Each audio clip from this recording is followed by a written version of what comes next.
Kabanata 141. Hindi ang reaksyon ang dapat sa kanya. Hindi inaasahan ni Ingrid na ang kanyang maliit na pabigla-bigla na paglipat ay magdadala ng labis na problema sa Ferguson Corporation, ngunit si Nicole, ang gusto niyang gulo, ay hindi pa rin nasaktan. Pagkatapos niyang bumalik sa Ferguson Villa, pinagalitan siya ni Old Master Ferguson sa isang dumadagandong na boses sa buong hapon. Walang nangahas na magsalita para sa kanya. Si Old Master Ferguson, tulad ni Eric, ay naniniwala din na dapat pumunta si Ingrid at humingi ng tawad kay Nicole. Pagkatapos ay ikinulong si Ingrid sa Memorial Hall sa Ferguson Villa at pinarusahan na lumuhad sa buong gabi. Kinabukasan ay ang death anniversary ni Hendrik. Hindi akalain ni Nicole na makikita niya sina Wendy Quaid at Eric Ferguson sa harap ng puntod ni Hendrik. Nakita rin ni Ian Carter ang dalawa. Mukhang masama ang loob niya at hinayla pabalik si Nicole. Hendrik, inaalagaan akong mabuti ni Eric. Don't worry, I'll take good care of myself. Natapos kausapin ni Wendy ang lapida at nahihiyang sumulyap kay Eric sa gilid. Wendy was incredibly soft and gentle as she continued to speak. Eric, alam kong problemado ka dahil kay Nicole. Don't worry, I'll go to France as soon as possible para hindi ka ma-target ni Nicole. Mas mabuting malaman ko kung kailan ako atres kaysa kumapit at magpulolo pa. Sa isip ni Wendy. Bahagyang kumunot ang noo ni Eric at magsasalita pa sana siya nang may narinig siyang mahinang umungol sa likuran niya. Ito ay labis na kasuklam-suklam. Paglingon niya ay nakita niya si Nicole na nakataas ang kilay habang nakatitig sa kanila ng malamig na mga mata. Nakasuot si Nicole ng simpleng itim na damit na hanggang tuhod na walang palamuti, ngunit kapansin-pansin pa rin ang hitsura niya. Miss Quaid, ayaw mong bitawan si Mr. Ferguson, kaya dapat manatili ka. Ngumiti si Nicole ng nakakaloko. Sa tingin niya makakatakas siya ng ganoon kaga. Hindi pa ako nakakapag-ayos ng mga account sa kanya. Bakit ka nandito? Nagbago ang boses ni Wendy. Nabigla siya at mariing tinitigan si Nicole. Malungkot ang mukha ni Ian habang humakbang para tanungin si Wendy. Yan ang dapat kong itanong sayo.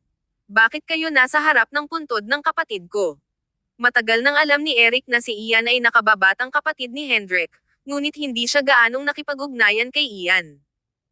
Bata pa lang si Ian ay nag-aral sa ibang bansa, kaya natural, hindi niya alam na kilala ni Hendrik si Eric noong mga taong iyon sa hukbo. Medyo natarante si Wendy Quaid at naisip, kung alam ni Nicole na ang relasyon namin ni Eric ay dahil lang sa girlfriend ako ni Hendrik at hindi ang tunay na pag-ibig, na sinadya kong ipalagay sa kanya na kami na. Hindi ba't lalo lang niya akong kutsain ng walang prinsipyo? Sa isang iglap, iniangat ni Wendy ang kanyang ulo para tingnan si Eric. Sa sandaling makita ni Eric si Nicole, may naisip siyang plano. Kalmado ang mukha ni Eric na nakaharap sa pagtatanong ni Ian. After a slight pause, dahan-daang nagsalita si Eric. Ian, I was Hendrik's brother-in-arms, and Wendy was Hendrik's girlfriend. Before he died, he trusted me to take care of her. Sa ilang maiikling pangungusap, ipinaliwanag ni Eric ang sanhi at epekto ng buong kapahamakan na ito. Bagamat hinarap ito ni Eric kay Ian, sinadya talaga niyang sabihin ito kay Nicole. Napasulyap tuloy si Eric kay Nicole, umaasang magre-react ito. Ito ang dahilan kung bakit niya inalagaan si Wendy Quaid. Hindi dahil sa nagustuhan niya ito o niloko. Walang ibang babae sa buhay ni Eric, maliban kay Nicole na pinakasalan siya. Gayunpaman, ang walang pakialam na tugon ni Nicole ay hindi inaasahan. Siya ay tila walang pakialam sa kanilang relasyon at walang pakialam sa kanyang paliwanag. Nang makita ito ni Eric, natense ang mukha niya, at hindi siya umiwas ng tingin. Sa pagkakataong iyon, mukhang nahihiya at awkward lang si Wendy. Napansin ni Nicole ang reaksyon ni Wendy at naisip niya, kaya ganyan. Palagi kong iniisip kung ano ang mayroon kay Wendy Quaid na naging dahilan ng pagiging mapagmahal ni Eric sa kanya. Sa mga babaeng naghangad kay Eric, ang background ng pamilya, edukasyon, at hitsura ni Wendy ay lahat ay mababa. Bukod sa kanyang kasuklam-suklam na ugali, wala nang nakapagpa-stand out kay Wendy. Talagang katawa-tawa na natalo si Nicole sa ganoong babae. Kakaibang tahimik ang kapaligiran. Ang bumasag sa katahimikan ay ang gulat at hindi makapaniwalang tanong ni Ian. How can my brother even like her? She's just trying to be a freeloader, right? Kabanata 142. Ano siya? Nang marinig ni Wendy Quaid ang mga salita ni Ian Carter, namutla siya. Nakatingin sa mapanuksong titig ni Nicole, kinuyam ng mahigpit ni Wendy ang kanyang mga daliri at tumakbo ng walang sabi-sabi. Huminto si Nicole at nginisyan, pagkatapos ay hindi nagmamadaling sumunod kay Wendy. Kumunot ang noo ni Eric at hahabulin na sana sila, ngunit hamarang si Ian sa kanyang dinadaanan. Nais ni Ian na ipaliwanag ni Eric ang sinabi niya ng malinaw. Paano malalaman kung totoo o hindi ang sinabi ni Eric? Naisip ni Ian. Papasok pa lang si Wendy sa kanyang sasakyan nang may narinig siyang gumagalaw sa kanyang likuran. Lumingon siya para makita si Nicole at agad na nagmukhang inis. What are you doing here? You wanna laugh at me? Kahit ganun, Eric's willing you to hurt for me. It means na wala man lang siyang pakialam sa'yo, kaya wag kang magpapakatanga. Naisip niya na kumpara sa kanya, si Nicole pa rin ang talo. Pagkatapos noon, sumakay si Wendy sa driver's seat ng isang matingkad na pulang sasakayan na bagay talaga sa kanya. Sa susunod na segundo, pinaandar ni Wendy ang makina ng kotse, tinapakan ang throttle, at dahan-daang pinaandar palabas. Sobrang lamig ng mga mata ni Nicole habang kalmadong sumakay sa kanyang sasakyan. Pinaandar at inapakan niya ang gas pedal at agad na hinabol si Wendy. Walang ibang sasakyan sa malawak na kalsada. Isang lamig ang bumungad sa mga mata ni Nicole. Lumapit siya sa kotse ni Wendy at biglang inikot pa kanan ang manibela. Sa isang iglap, sumalpok si Nicole sa kotse ni Wendy. Bang! Nakakabigla ang tunog. Ang kaliwang bahagi sa harap ng pulang sasakyan ay may ngipin. Ang tumitili na preno ay tunog ng matalim at nakakatusok. Si Wendy, na nasa loob ng sasakyan, ay nabigla at nawalan ng gana habang hindi makapaniwalang tumangala sa salarin na si Nicole. Kinawit ni Nicole ang kanyang mga labi at hindi tumigil doon. Sa kalsada. Napakahusay na pinaikot ni Nicole ang sasakyan at napakaganda ng pag-anod, na nagdala ng ulap ng alikabok sa paligid. Napakatindi at kapana-panabik ang eksenang ito. Sa sandaling ito, nakaharap si Nicole sa harapan ng sasakyan ni Wendy. Nakita ni Nicole ang naguguluhang tingin ni Wendy habang hinahanap ni Wendy ang kanyang telepono. Sino ang sinusubukan niyang tawagan? Ano man, hindi ito mahalaga. Hindi na binigyan ni Nicole ng pagkakataon si Wendy na bumaba ng sasakyan.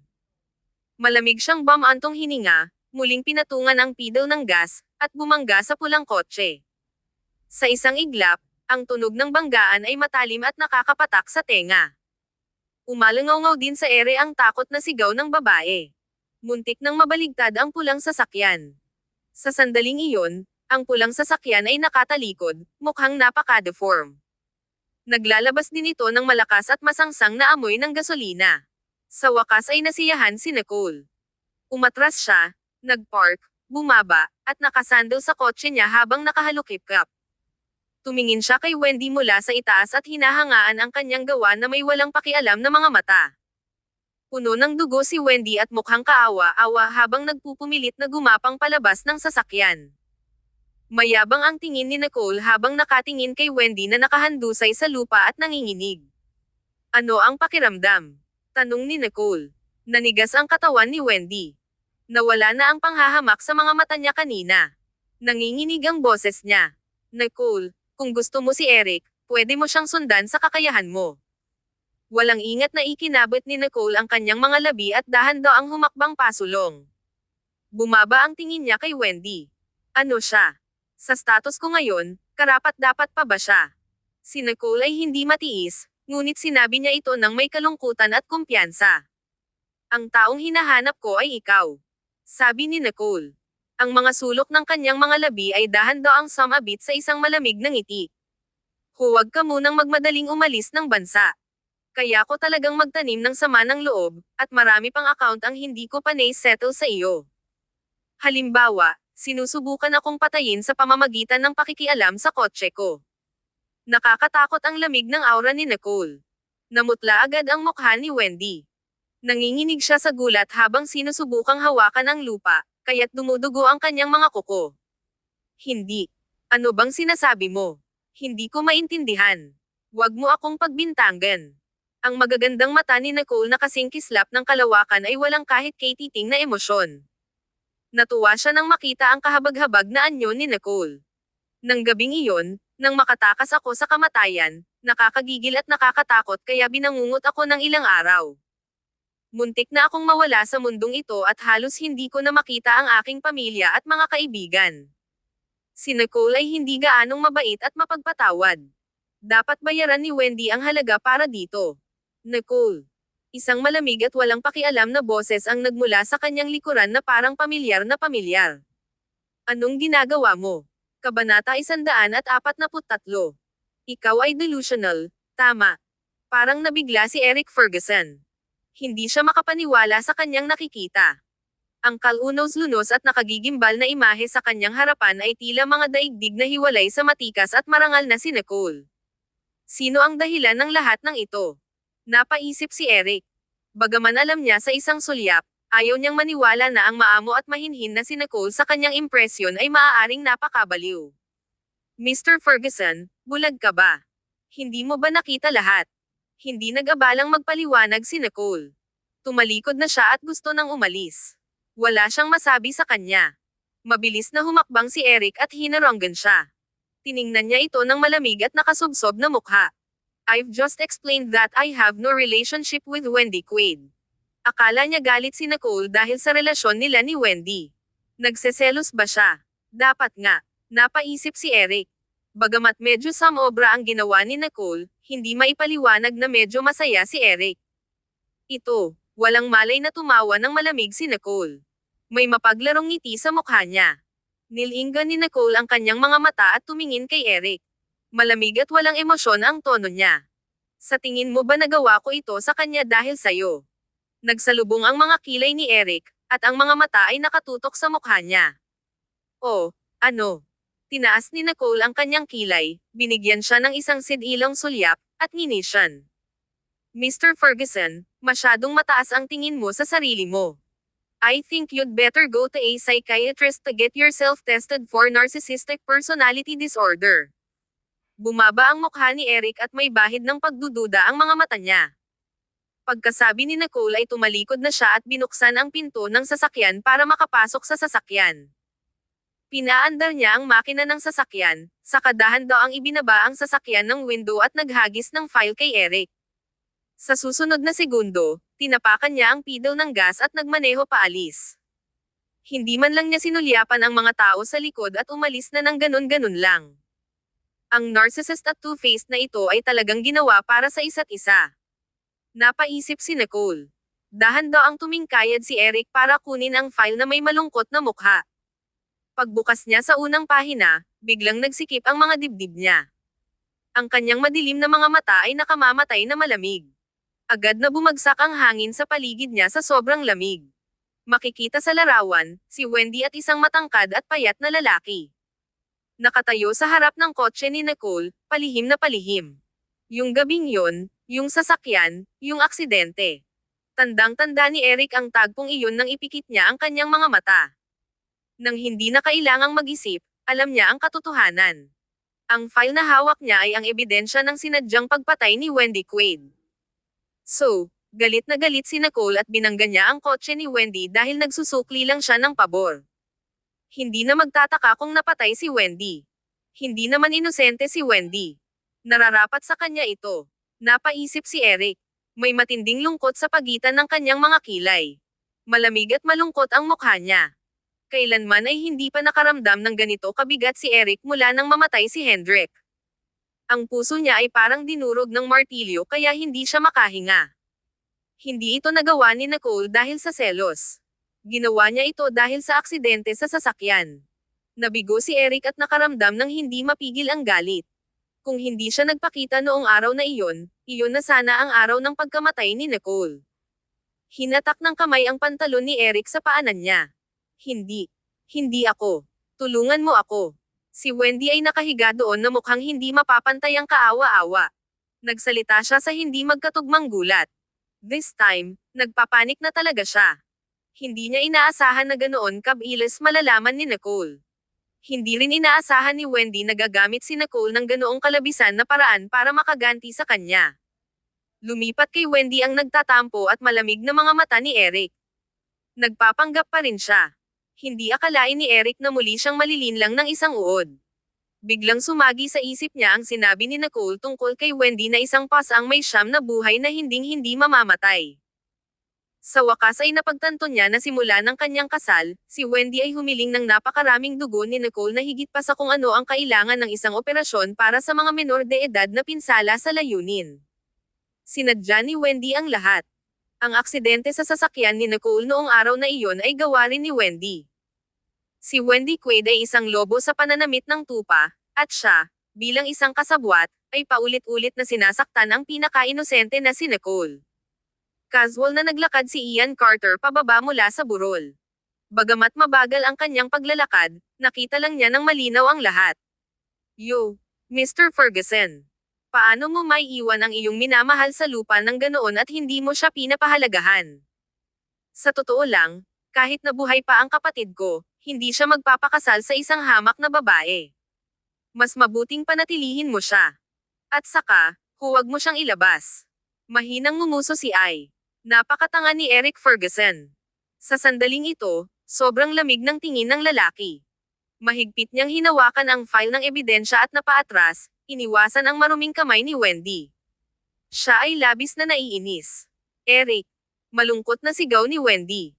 Umalis ka. Nagnganga ang ngipin ni Eric. Ang kanyang mga mata ay may matinding lamig. Kabanata 144.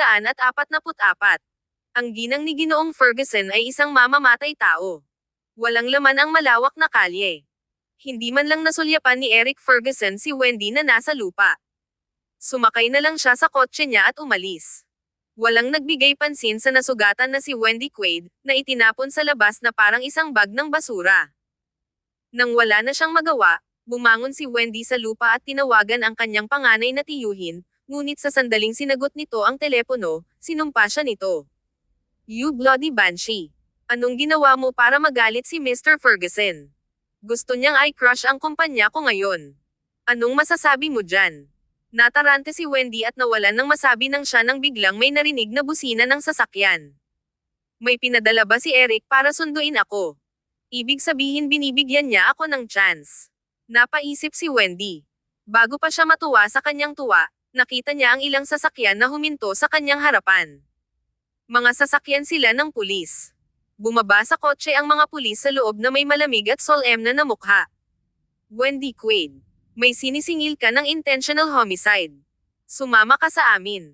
Sa isang iglap, parang isang balde ng tubig na yelo ang bumuhos sa kanyang ulo. Ang saya at saya na naramdaman ni Wendy sa sandaling iyon ay naglaho. Hindi niya akalain na ang susando sa kanya ay pulis. Ang naghihintay sa kanya ay isang sentensya sa bilangguan. Sa sandaling ito, biglang napagtanto ni Wendy na hindi na muling maawa si Eric sa kanya, at hindi rin siya pababayaan ni Nicole. Nanginginig sa takot at gulat si Wendy. Pinusesan siya ng pulis, sapilitang ipinasok sa kotse, at umalis sa eksena nang umalingaw ang mga sirena sa hangin. Stanton Corporation. Medyo determinado ang proyekto ng J&L Corporation. Dahil naroon si Maverick, hindi kailangang mag-alala ni Nicole tungkol sa follow-up. Ang pinakamahalagang bagay sa ngayon ay isang panukalang bid na tinitingnan ni Nicole. Ngayong si Nicole ang CEO ng Stanton Corporation, kailangan niyang gawin ang mga pangunahing proyekto, kaya kailangan niyang bigyang pansin ang mga iyon. Pagkatapos ng pagpupulong, sa wakas ay makakapagpahinga na ang utak ni Nicole mula sa tensyonado nitong estado. Pagkalabas niya ay binigay na ni Logan ang phone niya. President Nicole, tumawag lang si Ian Carter. Baka may urgent. Ian. Tumanggo si Nicole at kinuha ang telepono. Tinawagan niya si Ian. Wala pang ilang segundo, kinuha niya at nakarating sa punto. Lil N. Nakita mo ba ang balita? Naaresto si Wendy Quaid. Hindi na makapaghintay si Ian na ibahagi ang magandang balitang ito na nalaman sa buong internet kay Nicole. Sobrang pinahirapan ng babaeng iyon si Nicole, kaya tama talaga ito. Naisip ni Ian. Napakunot ang noo ni Nicole sa pagkalito. Kakalabas ko lang ng meeting. Anong nangyari? Ang ebidensya na ibinato mo kay Eric Ferguson ay si Eric mismo ang nagbigay sa pulis. Wala pang isang gabi, lahat ng iyon ay inamin na ni Wendy Quaid. Bahagyang kumunot ang noo ni Nicole. Ang mga sulok ng kanyang mga labi ay humarap sa isang mapanuksong ngiti. Oh, really? He's actually willing to hand her over to the police. What a surprise. Akala ko may malalim na pagmamahal si Eric kay Wendy, pero hindi naman pala ganoon kalalim. Bahagyang tumawa si Ian at nagsalita sa malupit na tono. Wala pang 3 araw na nakilala ni Wendy Quaid ang kapatid kong si Hendrik. Nagkunwari siyang maamo at mabait, saka nagpakana na isipin ng lahat ng tao sa paligid niya na mahal siya ng kapatid ko. Ha! Ang tanga ni Eric Ferguson ay inakala niyang kapatid ko siya sa true love. He's a real blind na malupit. Hindi napigilan ni Nicole na kumunot ang kanyang kilay. Ang kanyang puso ay hindi namamalayan, ngunit medyo gamaan ang pakiramdam niya. 3 araw lang ang ginamit ni Wendy para pahirapan ako sa loob ng 3 taon. What a irony! Naisip ni Nicole. Gayunpaman, hindi intensyon ni Nicole na ituloy pa ito. Pinili ni Wendy Quaid ang sarili niyang landas at babayaran niya sa huli ang halaga ng kanyang mga aksyon. Paano ito nalantad sa internet bagaman? Pagtataka ni Nicole. Paano nalaman ng media ang tungkol dito? Natarante si Nicole sa napakabilis na pagkalat ng balita. Ang unang balita ay inilabas ng Kai's Falcon Entertainment. Si Kai mismo ay tinatangkilik ang palabas online. Gustong ipagpatuloy ni Ian ang pakikipag-usap, ngunit binabaan lang siya ni Nicole at nag-online. Oo naman, ang numero 1 trending topic ay, mamamatay tao ang may bahay ni Mr. Ferguson. Ang lahat ng ebidensya ay naipost sa internet, kabilang ang mga larawan, pag-amin, at ang buong proseso. Kabanata 145. Tinutulungan kita na magdagdag ng gatong sa apoy. Ang seksyon ng komento sa ilalim ng artikulong iyon ay umalangaw-ngaw. Ang babaeng ito ay isang sosyopath lang. Gustong patayin ng homewrecker ang dating asawa. Baliw yang babae na yan. Sino ang nagbigay sa kanya ng lakas ng loob? Bulag talaga si Mr. Ferguson. Hindi man lang may kumpara ang kanyang may bahay sa isa sa mga daliri ni Nicole.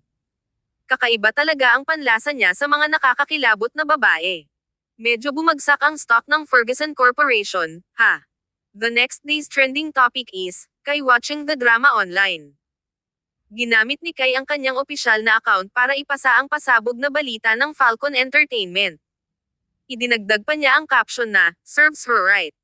Nicole Stanton, alam kong hindi ka gagawa nito, pero kailangan kong magdagdag ng gasolina sa apoy para sa iyo. OMG, yun ba ang deklarasyon ng pagmamahal ni Kai kay Nicole? Lahat tayo magdadagdag ng panggatong sa apoy. Para kay Nicole. Alam ng buong mundo na gusto ni Kai si Nicole, pero bakit parang fake? Nakakatuwa naman. Si Kai ay may magandang mata na magustuhan ang ating Pangulong Nicole, ngunit sa tingin ko ay dapat manatiling matatag na independenteng babae si Nicole. Ang paninindigan ni Kai dito ay walang alinlangan na isang proteksyon na hakbang at hindi nakikilalang paboritismo para kay Nicole. Ito ay isang hindi pa naganap na kaso. Kung ordinaryong celebrity lang si Kai, siguradong hindi ito magdulot ng ganoong kalaking reaksyon. Parang Diyos ang status ni Kai sa entertainment industry. Ang kanyang mga salita at kilos ay nakakuha ng maraming atensyon. The moment he spoke out, mas lalong nakiramay ang fans niya kay Nicole. Natural, sina Wendy at Eric ay idinawit at pinagalitan. Ngumisi si Nicole at inisip na karapat-dapat ang dalawa. Ang mga presyo ng share ng Ferguson Corporation ay bumagsak lamang ng labis.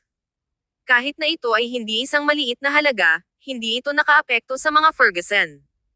Hindi na sila pinansin ni Nicole. Makalipas ang 3 oras, tumugon ang Ferguson Corporation sa isang pahayag. Mr. Eric Ferguson at Miss Wendy Quaid ay walang anumang hindi tamang relasyon.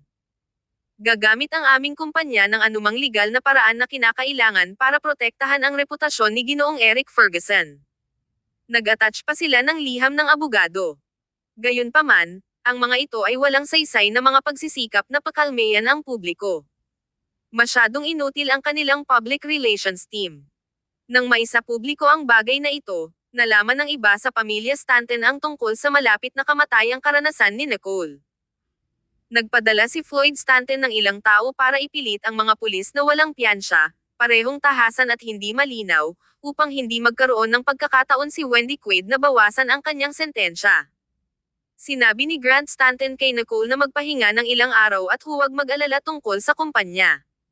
Alam ni Maverick Stanton na buhay pa si Nicole, kaya wala siyang ginawa tungkol dito. Galit na asar si kay Stanton kaya sinumpa niya ang isang bagyo sa internet. Sa pagtatapos ng araw, kumatok si Logan sa pinto ng opisina ni Nicole at pumasok. President Nicole, sinabi ni Miss Ferguson na gusto kanyang makita. Huminto si Nicole. Ingrid Ferguson. Tumango si Logan. Anong ginagawa niya dito? Hindi pa ba sapat para sa kanya ang leksyon noong nakaraan? Ang mga sulok ng labi ni Nicole ay sumabit sa mapaglarong ngiti. Comfortable siyang sumando sa upuan at nagtaas ng kilay. Papasukin mo siya. Opo, ma'am. Maya-maya pa ay lumabas si Logan, pumasok si Ingrid na may stripper heels. Malungkot ang mukha ni Ingrid at mukhang hindi maganda ang kanyang pamumuhay nitong mga araw. Sa karakter ni Old Master Ferguson, hindi niya kikilalanan ang anumang relasyon sa pamilya hanggat napinsala nito ang interes ng Ferguson Corporation. Sa kasamaang palad, hindi pa rin ito naiintindihan ni Ingrid Ferguson. Nicole, sa tingin mo talaga mas mataas ka sa lahat ngayon ha? Pinagmasdan ni Ingrid ang paligid na may hindi nakukuhang inggit at selos sa kanyang mga mata. Walang pakialam ang tingin ni Nicole, at ang ngiti niya ay sobrang lamig. My time is precious, so get to the point, Miss Ferguson. Wala siya sa mood makipagdaldalan sa mga ganoong tao dahil ayaw niyang yumuko sa level nila. Si Ingrid ay mukhang hindi nasisiyahan saglit at naisip na. Ano ang mayroon sa ugali na iyon? Gayunpaman, kapag naalala niya ang mga salita ng kanyang lolo, tiyak na mapag-alitan siya kung hindi niya natapos ang gawain. Kaya naman, kailangan munang tiisin ni Ingrid si Nicole pansamantala. Nagtaas baba si Ingrid at mayabang na tumingin kay Nicole na may disdain sa mga mata. Naparito ako para humingi ng tawad sa iyo. Dapat masiyahan si Nicole sa pagkakataong ito. Kailan pa ako, ang young lady ng pamilya Ferguson, ay humingi ng tawad sa iba. Kung hindi dahil sa counterattack ni Nicole na nagpapanatili ng ilang pagkatalo sa Ferguson Corporation, hindi sana pipilitin ni Old Master Ferguson si Ingrid na humingi ng tawad, at hindi na sana dumating si Ingrid. Napatingin si Nicole kay Ingrid at hindi napigil ang ilabas ang mahinang tawa. Mas mukhang nandito si Ingrid para ay settle ang score sa akin. Humingi ng tawad. Sa tingin niya ba tanga ako? Napaisip si Nicole. Sabi ni Ingrid, anong tinatawa-tawa mo? Bakit ang suplado mo? Kung hindi ako pinapante ni Lolo, hindi ako pupunta dito. Napawi ang ngiti ni Nicole at nanlamig ang mga mata habang sinasabi, hindi kita pinilit na pumunta. Kung ayaw mo dito, umalis ka. Kabanata 146. Pinatugtog. Ngumisi si Nicole. Iniisip ba ni Ingrid na madali akong lokohin? Sa palagay ba niya ay napakahalaga ng kanyang paghingi ng tawad? Wala akong pakialam kahit lumuhad siya para humingi ng tawad. Nagulat si Ingrid sa sinabi ni Nicole. Natigilan siya saglit at biglang nawala ang momentum niya. Muntik nang makalimutan ni Ingrid na si Nicole na ngayon ang may kakayahan at makapangyarihang CEO at heiress ng Stanton Corporation. Si Nicole ay maaaring mag-pressure sa Ferguson Corporation at hindi na siya ang pushover na maaaring ay bully ni Ingrid sa kalooban noon. Nicole, ikaw. Anong klaseng ugaling ito? Sabi ko nandito ako para humingi ng tawad, bakit wala kang manners? Nagnganga ang ngipin ni Ingrid. Nakarating na ako dito at ginawa ang aking bahagi. Problema ni Nicole kung hindi niya ito tatanggapin. Napatingin si Nicole sa oras at tinawagan ang internal landline. Hayaan ang seguridad na dumating upang samahan si Miss Ferguson palabas. Habang si Ingrid ay nakatitig kay Nicole na may gulat na tingin, idinagdag ni Nicole, sa hinaharap, huwag hayaan ang kanyang hakbang sa Stanton Tower. Nicole, how could you? Namula ang mukha ni Ingrid sa galit. Kung may lumabas na balita na pinalayas ako, paano pa ako makakaligtas sa bilog na ito? Tiyak na iisipin ni na Lolo at Kuya na ako ang unang nag-provoke kay Nicole. Nagyayelong malamig ang ilalim ng mga mata ni Nicole. Why can't I? Ingrid Ferguson, you should learn how to humingi muna ng tawad sa iba. Dumating na ang mga security guard. Kumatok si Logan sa pinto at pumasok, saka tumingin kay Ingrid Ferguson na may maamong mukha. Miss Ferguson, pakiusap. Galit na galit si Ingrid. She gritted her teeth and glared at Nicole before she stepped out of Nicole's office. Sa sandaling lumabas si Ingrid sa Stanton Tower, pinagsisihan niya ito. Paano ko ipapaliwanag ito kina lolo at kuya mamaya? Dapat pinagtiisan ko na lang si Nicole. Si Ingrid ay balisa sa daan pabalik sa Ferguson Villa. Pagkapasok ni Ingrid, si Old Master Ferguson ay inihagis sa kanya ang hawak ng tasa ng tsaa. Sa kabutihang palad, nagawa ni Ingrid na mabilis itong umiwas. Sa kasamaang palad, ang tasa ng tsaa ay nabasag sa buong sahig. Lolo, you're such a failure, pero naglakas loob ka pa ring bumalik. Ang mukha ni Old Master Ferguson ay sobrang malungkot. Itinikom ni Ingrid ang kanyang mga labi at sinadyang gumawa ng dahilan para sa kanyang nabigong paghingi ng tawad. Nicole. Tinawagan ako ni Floyd Stanton at sinabing pagpunta mo pa lang sa Stanton Corporation, binastos mo at kinansensya si Nicole.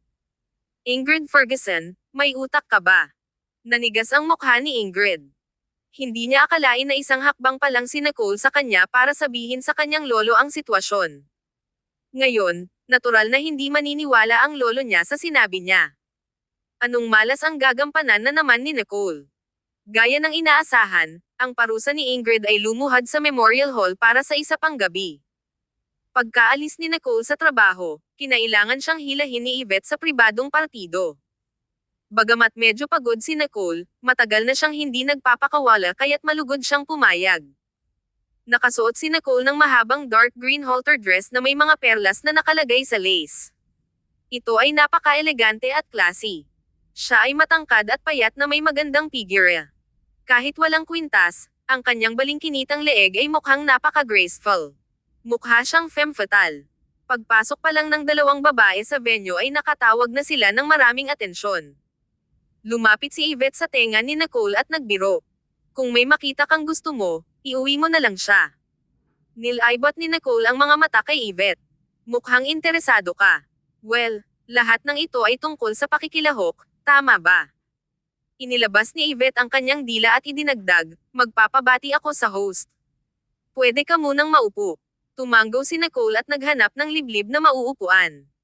Sinadya niyang tingnan ang mga pagbabago sa stock market sa kanyang telepono ng isang lalaking nakasuot ng branded na damit at accessories ang lumakad patungo sa kanya na may mapanlinlang na mga mata. Para siyang ipinagmamalaki ang kanyang kayamanan sa lahat ng malalaking pangalan ng tatak. Sa unang tingin, masasabi ni Nicole na siya ay isang hindi nakapag-aral at walang kakayahan na bata ng trust fund. Nakatingin pa ito sa kanya ng napakawalang kwentang tingin. Miss Stanton, marami na akong narinig tungkol sa iyo. Mas maganda ka pa pala sa personal kaysa sa mga larawang iyon sa internet. Bahagyang sinulyapan siya ni Nicole ng walang ekspresyon at tumanggo bilang pagbati.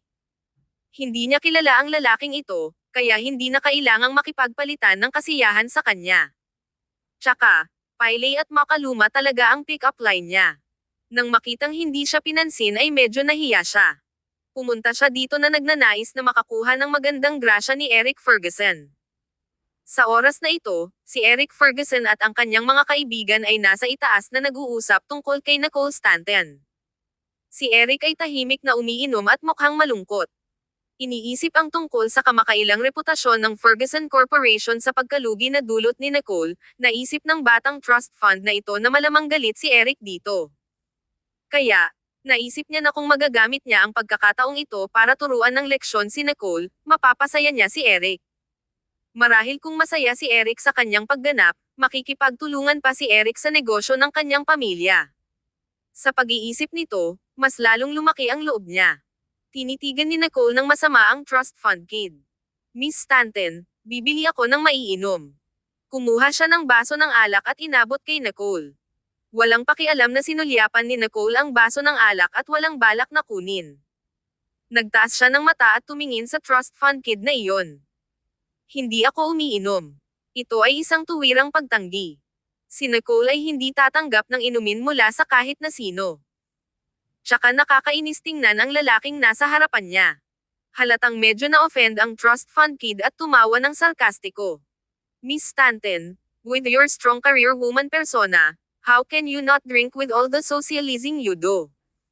Are you just looking down on me? Kabanata 147. Tinuturuan kita ng aral. Ang bata ng trust fund ay may mapanghamak na ugali nang ipahiwatig niya na si Nicole ay nagpapanggap lamang ng kanyang malakas na katauhan at sa katunayan ay mahina siya sa loob. Front lang ang tinaguri ang dominanteng boss lady persona ni Nicole.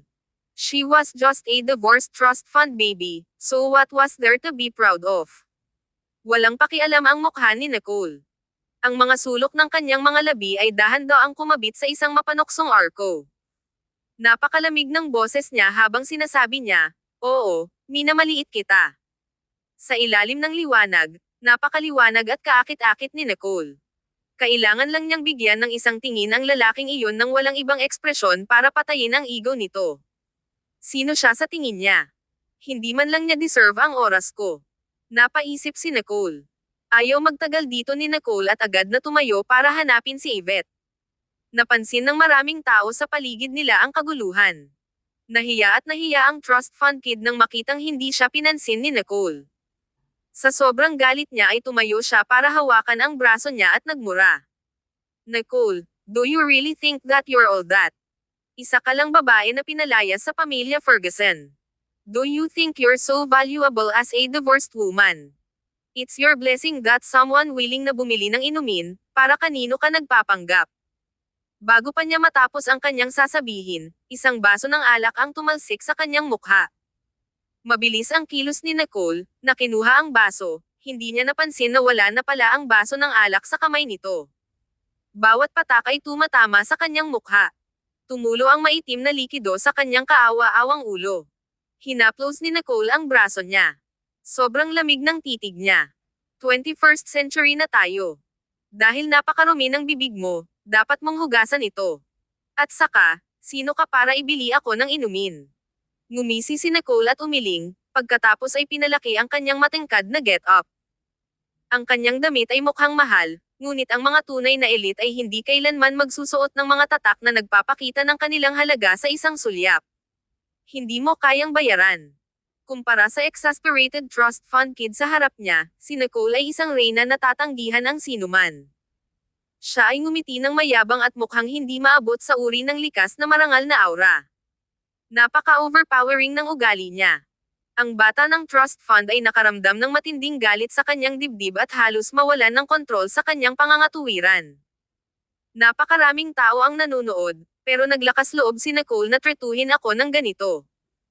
Ang batang trust fund ay palaging may mga taong dumidila sa kanyang mga bota at laging may paraan saan man siya magpunta dahil mayaman ang kanyang pamilya.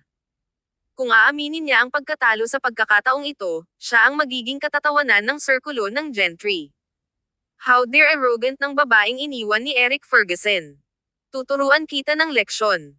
Nagnganga ang ngipin ng trust fund kid at itinaas ang braso para sampilan ang magandang mukha ni Nicole. Sa hindi inaasahang pagkakataon, bago niya ito nagawang sampilan ay may isang matangkad na figure ang biglang sumugod sa harapan at kinaladkad si Nicole sa likuran. Malakas na sinipa sa dibdib ang bata ng trust fund. Napabalikwas siya at bumagsak sa lupa, pagkatapos ay pumulupot siya sa sakit at humagulgol ng malungkot. Ang kamay na humahatak sa palso ni Nicole ay balingkinitan at maganda, parang isang likhang sining. Isang pamilyar ngunit kakaibang amoy na may bahid ng mahinang amoy ng alak ang bumalot sa kanya. Ilang beses nang nabighani si Nicole sa amoy na ito kaya gusto niyang lapitan siya noon. Gayunpaman, sa sandaling ito, nais lamang ni Nicole na umatras ng mabilis at tumakas. Ang lalaking iyon ay si Eric Ferguson. Nakataas sa kanya ang matangkad nitong figure habang nakatayo sa harapan niya. Mabilis na humiwalay si Nicole sa kanyang malaking kamay matapos makita ng malinaw ang kanyang mukha. Umatras siya at lumayo sa kanya.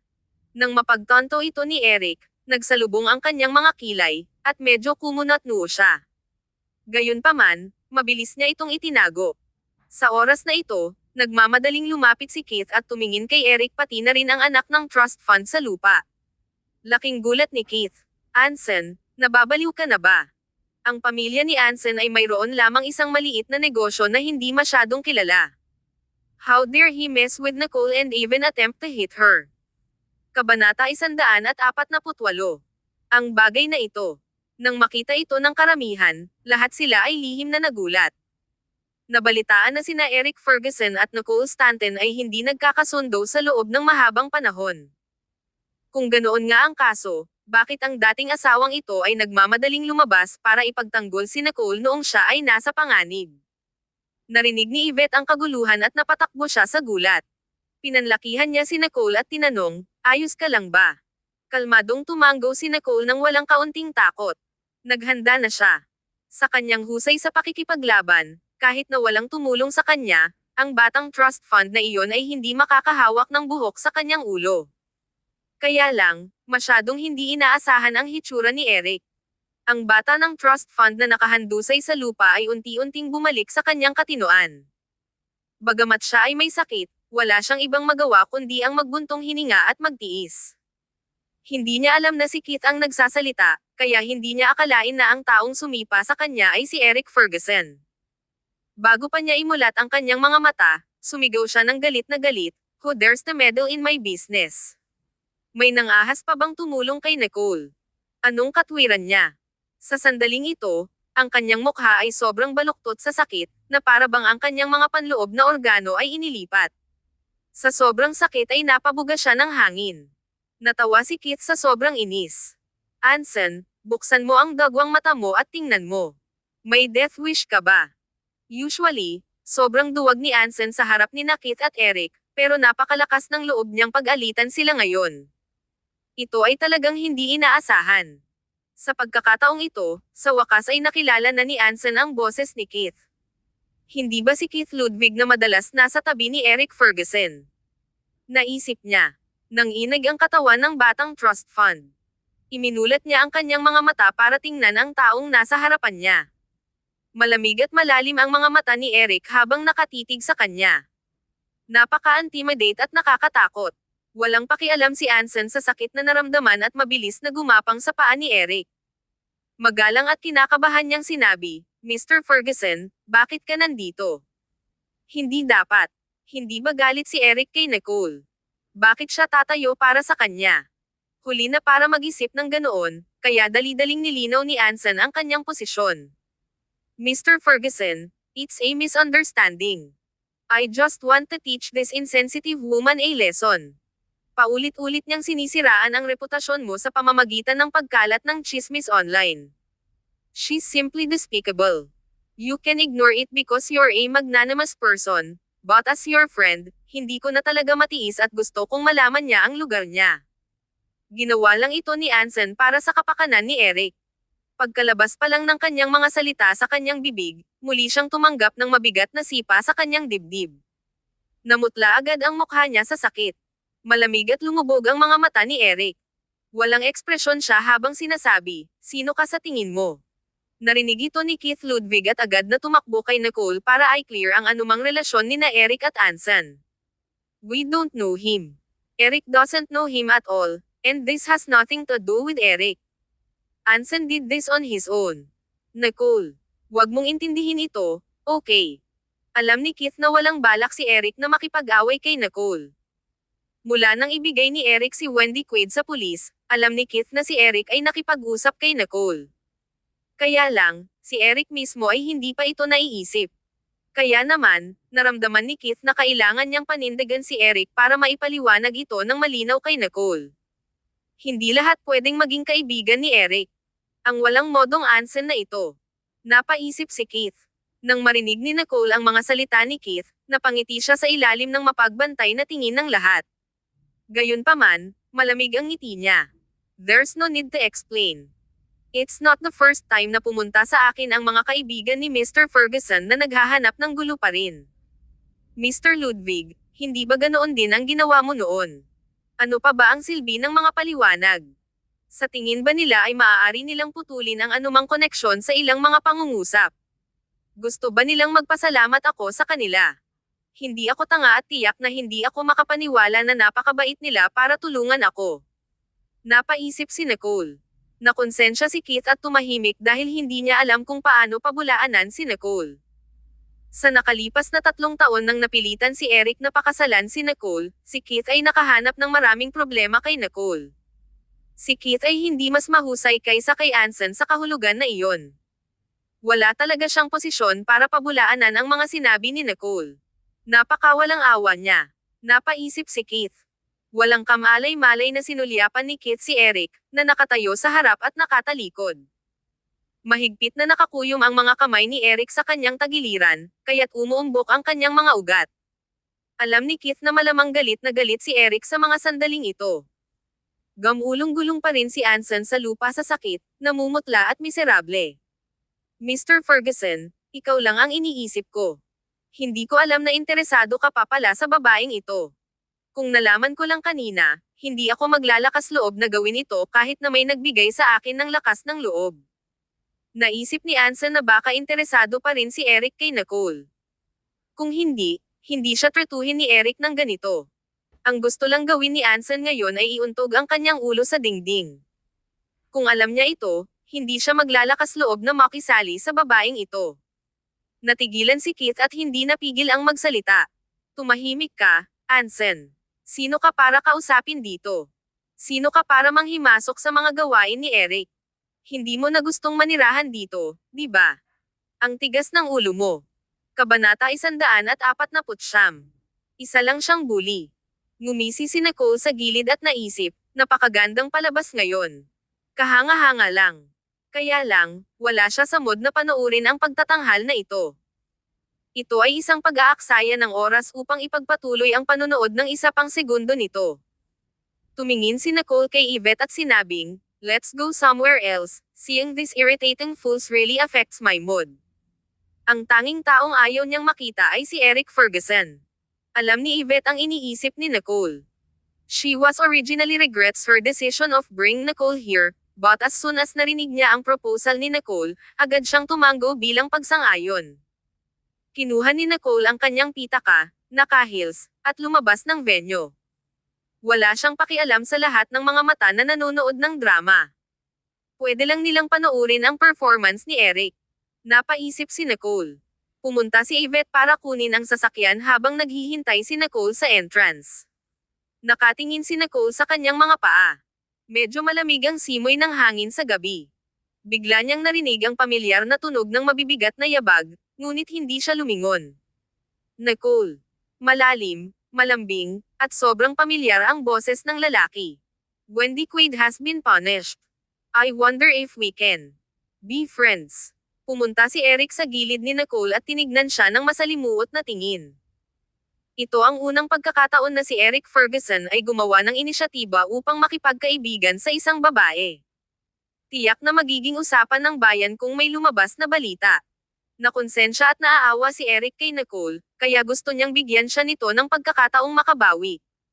Hindi na naging hadlang si Wendy sa pagitan nila, at naalis na ang kanilang hindi pagkakaunawaan. Matapos malaman ang tunay na ugali ni Wendy, lalong nakaramdam ng hiya at pagsisisi si Eric kay Nicole. Nang marinig iyon, itinaas ni Nicole ang kanyang mga mata para sumulyap sa kanya. Tumaas ang kilay niya at sarcastic na nagsalita, "I'm very picky about making friends. Mr. Ferguson, hindi mo naaabot ang pamantayan ko bilang isang kaibigan, kaya kalimutan mo na lang ito." Sandaling nanigas ang katawan ni Eric. Naririnig niya ang pagtanggi sa mga salita ni Nicole. Not to mention friends, ayaw man lang batiin ni Nicole sa pagdaan. Mr. Ferguson, don't tell me that you think I'll only hate you so much because of Wendy Quaid, right? Na kung wala siya, tatanggapin at patatawarin kita. Ang mga sulok ng labi ni Nicole ay sumabit sa mapaglarong ngiti. Naninigas ang ekspresyon ni Eric at unti-unting lumubog. Pinigilan niya ang hindi komportable na pakiramdam sa kanyang dibdib. Malamig at malalim ang boses niya habang nagtatanong kay Nicole. Anong ibig mong sabihin? Hindi ba dahil doon? Naipaliwanag ko na wala akong kinalaman kay Wendy Quaid. Bakit ako walang kwenta sa kanya? Wala na bang pagkakataong magkasundo kami? Napaisip si Eric. Nagtaas ng kilay si Nicole. Malamig pa rin ang ngiti sa gilid ng labi niya. Anong kabalintunaan? To be honest, I think that you're a horrible person. Habang kasal ka, hindi ka nagdalawang isip na saktan ang asawa mo kapalit ng kaligayahan ng girlfriend ng iba. Paano mo nagawang gawin yun? Para lang ipakita mo ang taas ng ugali mo. Kabataan. Bakit obligado akong pasanin ang mga kahihinatnan ng lahat ng ito para sa iyo?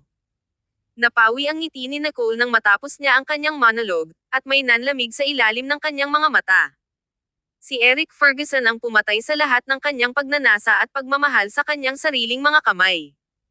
Gusto niyang makaramdam ako ng pasasalamat sa kanya at makipagbalikan sa kanya dahil lang sa sinabi niyang wala siyang kinalaman kay Wendy Quaid. Mangarap ka. Lumingon si Nicole nang hindi man lang tumitingin sa kanya, saka humakbang palayo sa kanyang mga takong. Nakatayo doon si Eric na nakapirmi sa pwesto. Naramdaman niya ang lamig ng buto mula kay Nicole. Hindi ba ako kwalipikadong lumapit sa kanya? Napaisip si Eric. Pakiramdam niya ay tuluyan nang nawalan ng kontrol si Nicole at tila hindi na niya mahawakan.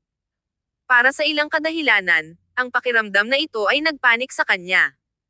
Nakaparada sa hindi kalayuan ang sasakyan ni Yvette habang naghihintay sa kanya. Nang makapasok si Nicole sa sasakyan, walang ekspresyon niyang sinuot ang seatbelt. Nakita ni Yvette si Eric Ferguson at ngumuso ito sa pang-aalipusta. Anong gusto niya sayo? Kinawit ni Nicole ang gilid ng labi niya. Gusto niyang maging kaibigan. Ha? Karapat-dapat ba siya? Siyempre hindi. Matuwid na tumaas ang kilay ni Nicole. Nang tingnan ang figure ng lalaki na lumiliit sa rearview mirror, biglang nakaramdam ng kaunting kabuluhan si Nicole. Pagkauwi ni Nicole, tinawagan niya si Logan. Malamig ang boses niya habang sinasabi, may isang anak ng trust fund na tinatawag na Anson. Wala akong pakialam kung ano ang ikinabubuhay ng kanyang pamilya, ngunit sa pagmulat ko palang bukas, gusto kong marinig ang balita ng pagkalugi ng kanyang pamilya at pagkawala mula sa bilog na ito. Hindi alam ni Logan ang nangyari kanina. Ito ang unang pagkakataon na ginamit ni Nicole ang kapangyarihan ng Stanton Corporation para durugan ang isa pang kumpanya. Oo, Presidente Nicole. Naisip ni Logan, kailangan kong mag-overtime ulit ngayong gabi. Kabanata 150. Maaari ba nating buksan ang pahina? Maaga kinaumagahan. Ferguson Corporation. Lumabas si Eric Ferguson sa conference room pagkatapos ng isang morning meeting.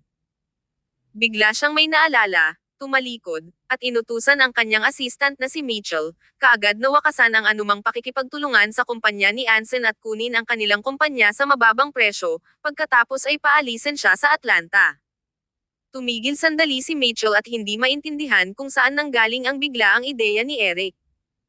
Tumingin siya sa kanyang amo na may masalimuot na tingin at sinabi ang totoo, Presidente, ang pamilya ni Anson ay nabangkarote kaninang umaga. Milyon-milyong dolyar na sila sa utang at nagmamadaling tumakas sa bansa. Pati ang kanilang tirahan ay selyado na. Natatakot ako na hindi na pwedeng makuha ang Anson's company. Isip ni Mitchell. Napakunot ng noo si Eric. Malamig at solemn na ang ekspresyon niya. Nang hindi nag-iisip, alam niyang si Nicole ang gumawa nito. She acted fast. Naisip ni Eric ang sinabi niya kagabi at sobrang hindi siya komportable. Pinilit niyang pigilan ang kakaibang nararamdaman sa kanyang puso, saka nagpakawala ng mahinang, Ma'am, para ipahiwatig kay Mitchell na naiintindihan niya. Nang malaman ni Keith Ludwig ang nangyari kay Anson, natakot siya hanggang sa mamatay. Ang pagkain sa harap niya ay agad na naging walang lasa. Kung ikukumpara kay Anson, naramdaman ni Keith na napakamaawain sa kanya ni Nicole. Kung gusto ni Nicole na makipag-ayos sa mga lumang score kay Keith, kahit si Eric ay baka hindi siya mailigtas. Pagkatapos ng ilang pag-iisip, si Keith ay hindi makaupo at inayos ang kanyang mga gamit, pagkatapos ay dumiretso sa Stanton Corporation. Napangisi na lamang si Nicole nang ipaalam sa kanya ang pagdating ni Keith. Wala siyang pakialam sa kanya noon. Don't mind him. The next meeting will be held as scheduled. Tumango si Logan. Opo ma'am. Pagkatapos ng 2 huling minutong pagpupulong, bumaba si Nicole para tingnan ang progreso ng proyekto at pumunta sa cafeteria ng staff para kumain. Napakasikip ng schedule niya. Sa wakas ay nakahinga na si Nicole nang malapit nang umalis sa trabaho. Sa kanya lang naalala na kanina pa pala siya hinahanap ni Keith. Nandito pa ba siya? Alam ni Logan kung sino ang tinatanong ni Nicole at sumagot, oo, nasa guest lounge si Mr. Ludwig. Uminom na siya ng 4 na tasa ng kape at nag-order pa ng take-out. Isang mahinang tawa ang pinakawalan ni Nicole. Pasensya na talaga si Keith ha. Papasukin mo siya. Opo ma'am. Magalang na umatras si Logan. Ilang sandali pa, kumatok si Keith sa pinto at pumasok na may hawak na isang bangkos ng mga lantang bulaklak. Nagtaas ng kilay si Nicole. Napangiti si Keith. Nicole, tapos ka na agad. Naisip ni Keith na kailangan niyang maghintay hanggang hating gabi kapag tapos na siyang mag-overtime. Humalukip-kap si Nicole at tinuya siya. Paumanhin kung pinaghintay kita, Mr. Ludwig. Bagamat sinabi niya iyon, hindi man lang humihingi ng tawad ang kanyang tono.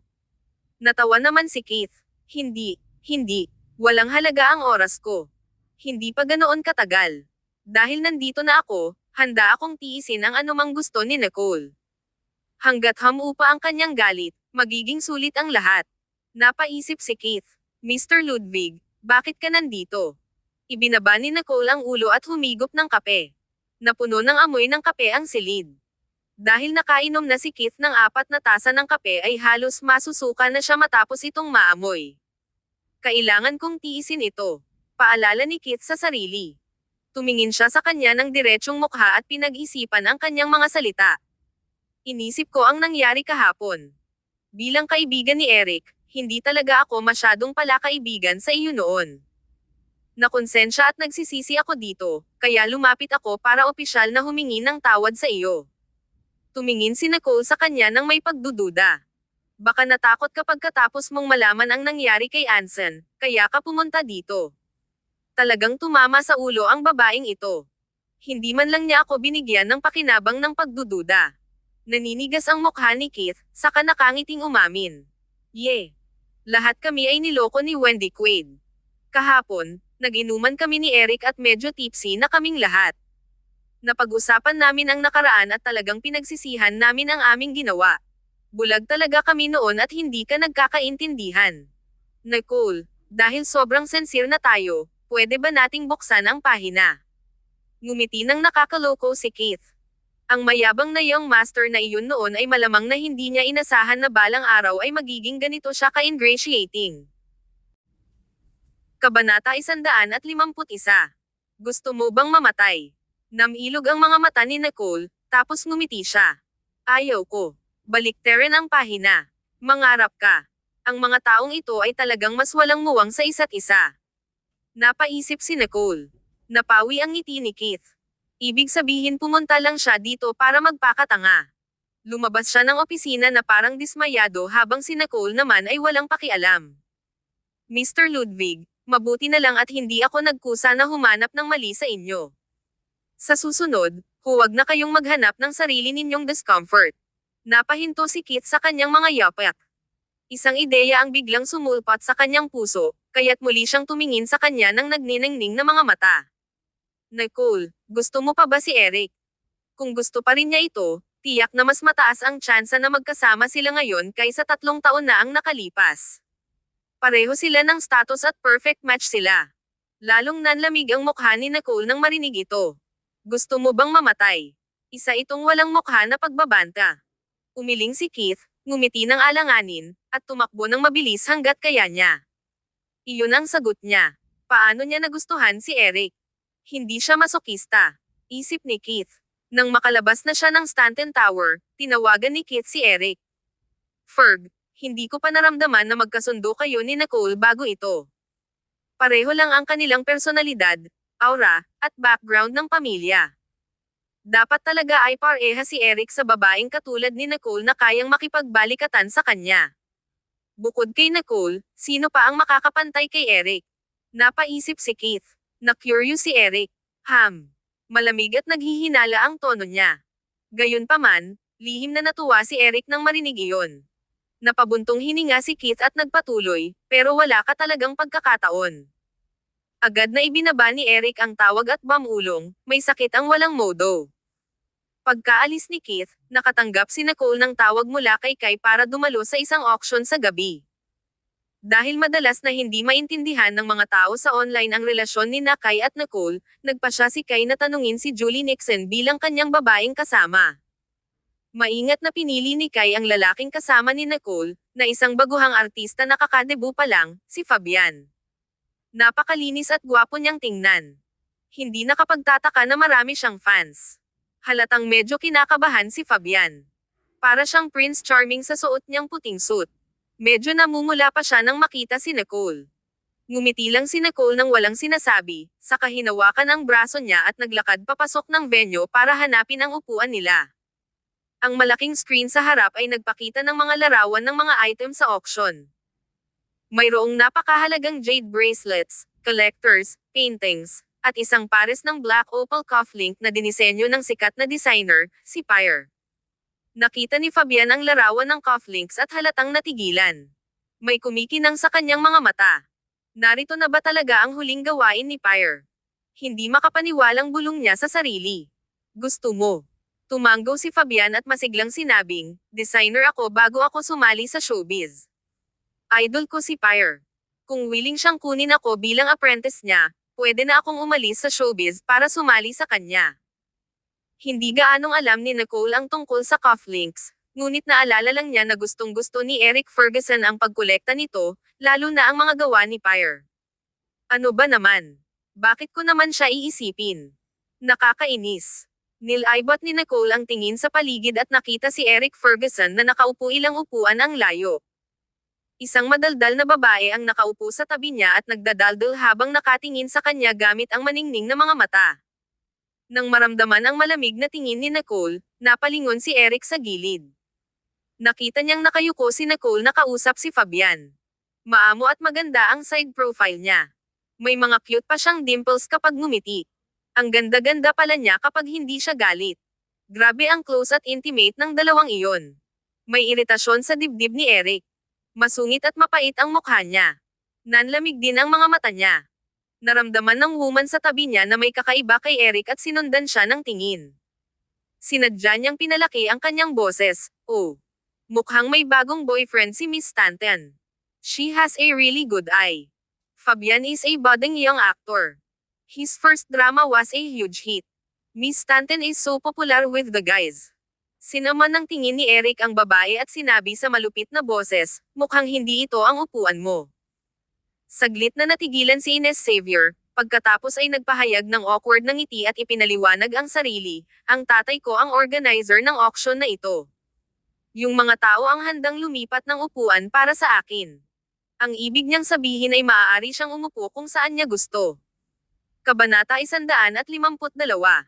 Ikaw lang ang karapat-dapat. Kakabalik lang ni Ines Xavier sa media niya at lumapit para sumama sa saya. Hindi niya inaasahan na makikita niya rito si Eric Ferguson, kaya wala siyang pakialam sa kahit ano at gusto niyang lapitan siya. 3 taon na ang nakalipas, ninakawan ni Nicole si Ines ng kanyang pagkakataon, kaya pagkalipas ng 3 taon, nangako si Ines na hindi susuko. Walang sinabi si Eric. Medyo malamig ang mukha niya, at halata sa mga mata niya ang pagkasuklam. Kung hindi pa rin nakikita ni Mitchell, na nakaupo sa tabi ni Eric, ang sama ng loob ni Eric, sayang ang lahat ng mga taong iyon ng pagtatrabaho kay Eric. Sa sandaling ito, nagmamadaling nag-propose si Mitchell. "President, bakit hindi tayo lumipat ng upuan?" Walang sabi-sabing tumayo si Eric kaya naman mabilis na lumipat si Mitchell sa gilid at umupo sa orihinal na upuan ni Mitchell. Sinubukan ni Mitchell ang kanyang makakaya na huwag pansinin ang nagngangalit na titig mula kay Ines, na ngayon ay nasa tabi niya. Nag-beep ang phone ni Nicole. Ito ay isang mensahe mula kay Julie Nixon. Yung babaeng nakaupo sa tabi ni Eric ay si Ines Xavier mula sa Gemini Entertainment, tama ba? Nakita ni Nicole ang pangalan at bahagyang kumunot ang noo, saka sumagot. "Hindi ko alam." Matagal niyang pinag-isipan iyon bago maalala kung sino si Ines Xavier. Si Ines Xavier ang sikat na high society lady na nagpahayag na hindi siya mag-aasawa maliban kung ito ay si Eric Ferguson. Ang kanyang ama ay isang malaking shot sa industriya ng libangan, kaya palaging nakukuha ni Ines ang gusto niya. Matapos tanggihan ni Eric, nalungkot si Ines at pumunta sa Korea para sa plastic surgery. Gayunpaman, hindi inaasahan ni Ines na sa sandaling umalis siya, pakakasalan ni Eric si Nicole. Si Ines, nakatatapos lang ng plastic surgery sa ibang bansa noon ay nanlumo at nasaktan. Ang sakit ay hindi matiis. Julie Nixon, nabalitaan ko na gumastos siya ng $800,000 para gawin ang buong mukha niya sa Korea. Napakatalas ng baba na iyon na marahil ay nakakahiwa ng mga bagay. Ekspresyon ng takot. Natawa si Nicole, ngunit wala itong kinalaman sa kanya, kaya hindi siya naabala. Nang muli siyang tumangala, nagsimula na ang auction. Si Nicole ay hindi interesado sa iba pang mga bagay at sa ilang kadahilanan, binigyan lamang niya ng pansin ang pares ng cufflink. Sa oras na nagsimula ang bid para sa mga cufflink, Ang panimulang presyo ay $200,000. Ito ay hindi mura para sa isang pares ng cufflink. Sa tabi niya, walang pag-aalinlangan na itinaas ni Fabian ang kanyang bidding paddle. $250,000. $300,000. Umabot ito sa $600,000. Nakapagtataka, may mga nagbibid pa rin para sa cufflinks. Nagsimula ng mag-alinlangan si Fabian. Para sa isang namumuong young actor na kakadebu pa lang, medyo malaking halaga para sa kanya. Napaisip si Nicole. Dahil sinamahan siya ni Fabian sa nakakainip na auction na ito, dapat niyang ipakita ang kanyang pagpapahalaga. Kaya naman, walang pag-aalinlangan na itinaas ni Nicole ang kanyang bidding paddle. $700,000.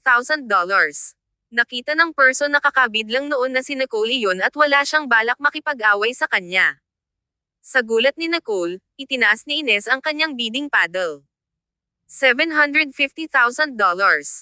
Nilinggan ni Ines si Eric at tuwang-tuwang sinabi, "Eric, hayaan mo akong ibigay ito sa iyo bilang regalo." Walang reaksyon si Eric na parang hindi niya narinig. Gayunpaman, hindi pa nanghinaan ng loob si Ines. Ayaw isuko ni Ines ang magandang pagkakataong ito para manalo kay Nicole.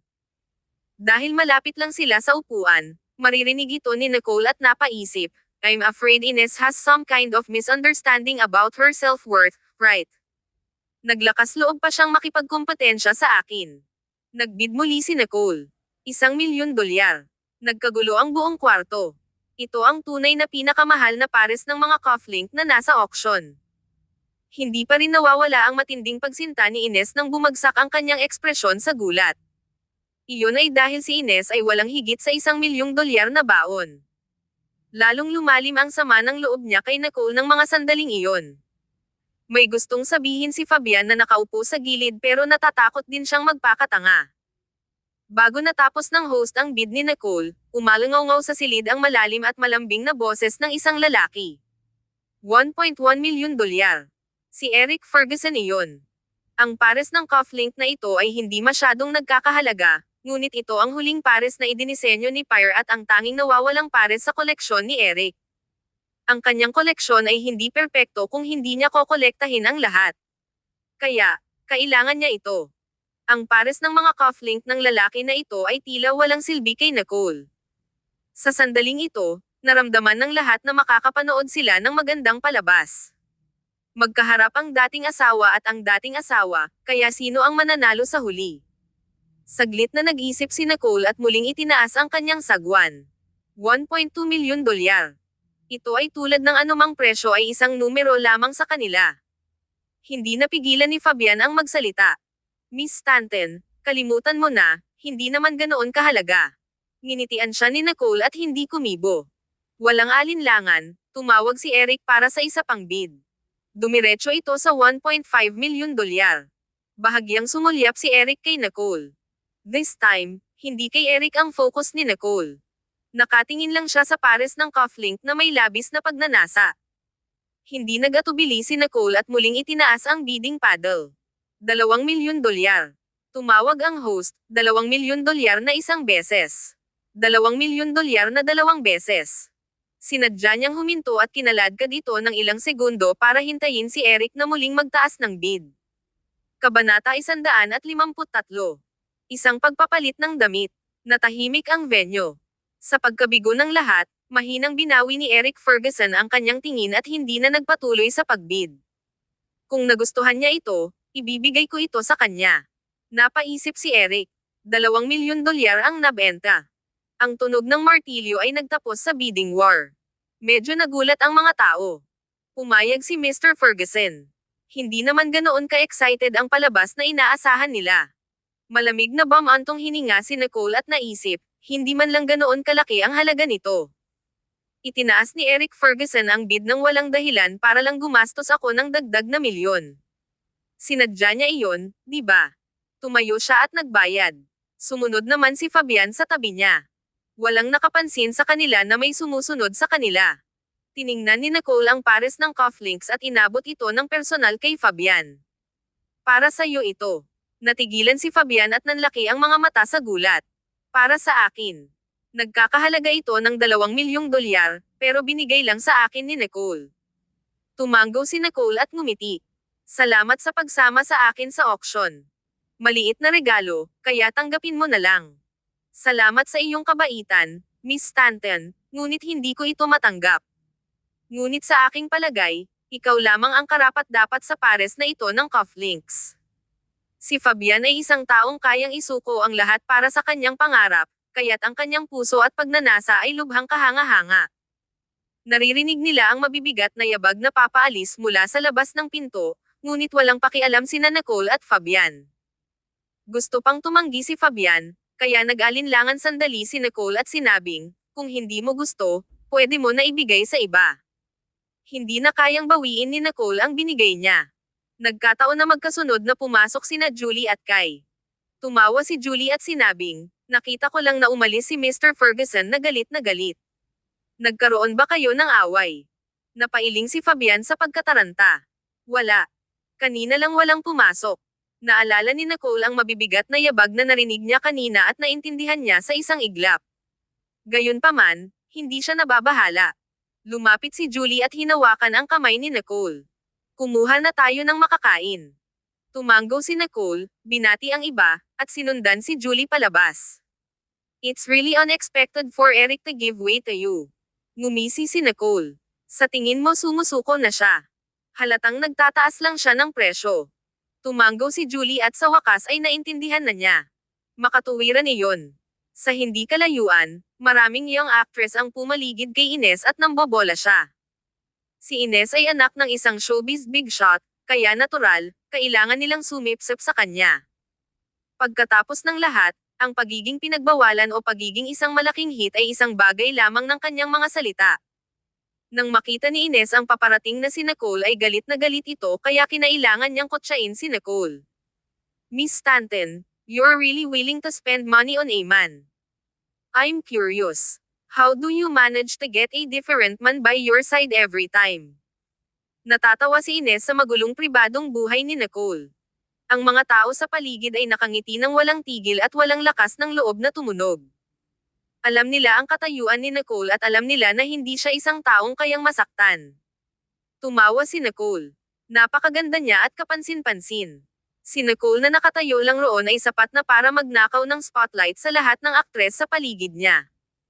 Siya ay isang kakaibang kagandahan na walang sino man ang makapagpapalayo ng kanilang mga tingin sa kanya. Well, maganda kasi ako. Natatakot ako na baka mahirapan kang sumunod sa yapot ko. Nanghihinayang pang ang sinulyapan ni Nicole si Ines para suriing mabuti ang kanyang mga nagawang feature. Walang espesyalidad sa kagandahan ni Ines, tulad ng isang regular na filter ng kagandahan. Nang marinig ito ni Ines ay agad siyang sumabog sa galit. Kinasusuklaman ito ni Ines kapag pinag-uusapan at pinagtatawanan ng mga tao ang kanyang plastic surgery. Nicole, huwag mong isipin na natatakot ako sa iyo dahil lang sa anak ka ni Floyd Stanton. Mas maganda ka lang ng kaunti kaysa sa karaniwang babae. Sa tingin mo, pinakasalan ka ba ni Eric Ferguson 3 taon na ang nakakaraan kung ang iyong hindi matiis na mukha? Ang pangalan, Eric Ferguson, ay hindi dapat basta-basta banggitin sa harap ni Nicole. Nakita ni Julie na nagbago ang ekspresyon ni Nicole at nagmamadaling gumanti. Ines, I remember that you confessed to him 3 years ago but failed and went to get plastic surgery instead. Dahil ba sa akala niya ay malabo ka? Namula ang mukha ni Ines habang nanginginig sa galit. She was so vexed na parang totoo ang sinabi ni Julie. Ang kanyang mga mata na naoperahan ay napakalaki na halos lumuwa ito sa kanyang mga saksakan nang matitigan niya ang mga babae. Kalokohan yan. Ikaw ang malabo. Pareho kayong pangit. Habang sumisigaw si Ines ay kinuha niya ang isang inumin sa gilid at inihagis kay Nicole nang hindi nag-iisip. Sa hindi inaasahang pagkakataon, napakabilis ng reaksyon ni Nicole at hinayla si Julie sa gilid, perpektong iniiwasan ang splash. Gayunpaman, nag-aalalang nagsalita si Mitchell sa gilid, President, are you alright? Do you want to get a change of clothes? Kabanata 154. Pamantayan para sa isang girlfriend. Nang marinig ni Eric Ferguson ang sinabi ni Nicole kanina na si Fabian lang ang karapat-dapat sa mga cufflink na iyon, nagalit siya kaya tumalikod siya at umalis nang walang sabi-sabi. Hindi niya akalain na nagkataon lang na makita si Nicole na napapaligiran ng mga tao sa gitna ng pagtatalo. Nang maglakad siya, isang baso ng juice ang natilamsik sa kanya. Naging collateral damage siya. Sa sandaling ito, lahat, maliban kay Nicole, ay tumingin kay Ines na parang napahamak. Natigilan si Ines at umawang ang labi. Eric, okay ka lang. Malamig at madilim ang tingin ni Eric. Sobrang lamig ng boses niya. I'm not familiar with you. Please call me Mr. Ferguson. Pagkatapos noon ay marahan lang niyang sinulyapan si Nicole na mukhang walang pakialam sa katumalikod at umalis. Walang sino man ang nangahas na magmukhang kaawa-awa si Eric mula nang siya ay ipinanganak. Nagmamadaling naabutan ni Mitchell ang kanyang amo. Sinabi lang ni Ines sa lahat na may mabuting relasyon siya kay Eric Ferguson at malamang na magkaroon ng alyansa sa kasal ang kanilang mga pamilya. Sa isang kisap mata, si Ines ay sinampal sa mukha ng pangunahing tauhan. Di pamilyar. Isang nakamamatay na insulto. Napaisip si Ines. Kinagat niya ang ibabang labi at inis na tinitigan si Nicole. Ang baso na wala ng laman ay mahigpit na nakakuyom sa kanyang kamay. Gusto lang ay crush ni Ines si Nicole. Nagdagdag pa ng gatong si Julie sa apoy mula sa gilid. I'm afraid Eric Ferguson for your last name. Did you introduce yourself? Hindi napigilan ni Nicole ang tumawa ng mahina, sa kanya hinayla si Julie. Ang iba sa grupo ay agad na iniba ang paksa. Ayaw nilang magalit ang prinsesang ito. Magsisimula na ang hapunan. Si Kai ang pinakamalaking bida sa pelikula doon, habang si Fabian ang pinakamainit na young actor. Hindi kaya ng mga organizer na imbitahan si Kai na magpresensya sa entablado. Tsaka, ginawa lang ni Kai ang gusto niya depende sa mood niya. Kaya naman, sinamantala ng mga organizer ang pagkakataong ito para makaakyat sa entablado ang sikat na young actor na si Fabian. Sanay na si Fabian sa ganitong eksena kaya mahinahon niyang binati ang lahat at mahusay magsalita. Gayunpaman, hindi handa ang host na isuko ang pagkakataon ng isang mainit na paksa. Fabian, ngayong nasa hustong gulang ka na, pwede ba akong magtanong, sa ngalan ng mga fans mo, anong klaseng babae ang gusto mo? Saglit na natigilan si Fabian at nakangiting ibinaba ang ulo. Hindi niya sasagutin ang mapanlinlang na tanong na ito. Nang makita ito, binago ng host ang kanyang tanong. Among the ladies present, is there a type that you admire? Hinintay ng lahat ang sagot ni Fabian na may halong hininga. Napaisip si Fabian at nakita niya si Nicole sa gitna ng karamihan. Ang kanyang ngiti ay inosente at maliwanag, na nagpapakita ng kanyang maliit na nakausli na cuspid. I admire ladies like Miss Stanton. Naghiyawan ang lahat at napatingin sa reaksyon ni Nicole. Walang magawang tumawa si Nicole at winagaway ang kamay kay Fabian habang iniisip, ang cute ng bata. Maaakay siya ng ilong sa isang tanong lang. Dahil lang ba sa binigay ko sa kanya ang pares ng cufflink na iyon? Marami na siyang nasangkot sa mga iskandalo, kaya hindi na siya nag-isip na magdagdag pa ng ilan sa kanyang listahan. Malamang na ang namumuong batang aktor na ito ay maaaring magkaroon ng gulo. Sa gitna ng hindi mabilang na mga tingin, dalawang pares ng mga mata ang malamig na nanlilisik kay Nicole, na nagparamdam sa kanya ng labis na hindi komportable. Nang lumingon si Nicole sa gilid, nakita niya ang malalim at maitim na mga mata ni Eric Ferguson. Hindi nagdalawang isip si Nicole na umiwas ng tingin at nagpanggap na hindi siya nakikita. Tumingin lang siya sa maliit na hati sa entablado at ngumiti para tiyakin na hindi siya galit sa sagot nito. Hindi napigilan ni Kai ang pag-akyat sa entablado sa momentong ito dahil naisip niyang sisiraan na naman ang kanyang kapatid kapag hindi ito nagsalita. You, Fabian. Nicole's my scandalous partner at the moment, so spare some of that traction for me, eh. Nagtawanan ang lahat. Sa kasikatan ni Kai, ang mga salitang ito ay walang alinlangan na nakakatulong kay Fabian na makaalis sa mahirap na sitwasyong ito. Gayunpaman, isang taong may motibo ang nag-upload ng eksenang ito online. Tiningnan ni Ines ang video sa kanyang phone na may mapang asar na mukha at ngumiti ng may kasiyahan. Ngayon malalaman na ng buong mundo kung ano si Nicole. Tingnan natin kung gaano siya katunog ngayon. Ang piging ay tumagal hanggang heteng gabi.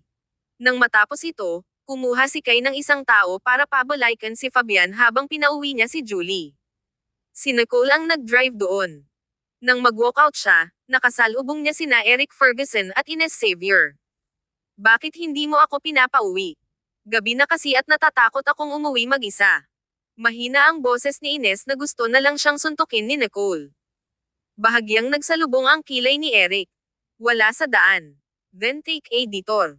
Mr. Ferguson, paano kung malagay ako sa panganib kapag umalis ako mag-isa? Nagkunwaring mahina si Ines at mukhang nataranta.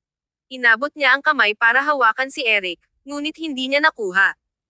Iniwasan niya siya. Sinusubukan lang ni Ines na samantalahin si Eric. Ito ay pambihirang nakakatawa kay Nicole. Hindi napigilan ni Nicole na tumawa ng tahimik sa likod ng dingding at hindi nagpakita ng sarili. Hindi ka malalagay sa panganib, sabi ni Eric na may katiyakan. Ang tono na iyon ay hindi maaaring maging mas direkta. Kahit na may makaharap ka, hindi pa rin sigurado kung aling partido ang nasa panganib. Kabanata 155. Napakamalas. Hindi nagpahuli si Ines at gustong ipagpatuloy ang sasabihin. Gayunpaman, tumunog ang telepono ni Nicole ng mga sandaling iyon. Pinutol ng kanyang ringtone ang kanilang nakakatawang kapaligiran. Walang choice, sinagot ito ni Nicole at naglakad palabas. Si Kai pala. Nabalitaan ko na may takas sa malapit, kaya manatili ka na lang sa kinaroroonan mo. Kukuha ako ng susando sa iyo. Ngumiti si Nicole at sinabing, "It's fine, I can go alone." Hindi niya pinansin ang dalawang tao at nilagpasan sila. Nicole. Tinawag ni Eric ang pangalan niya. Bago pa makapag-react si Nicole ay hinabol na siya ni Eric. Ipapauwi na kita. Napataas ang kilay ni Nicole at mahinang tumawa. Namangha siya sa katapangan nito. Kailan ba tayo magiging maayos sa isa't isa? Siguradong nakadrugs siya.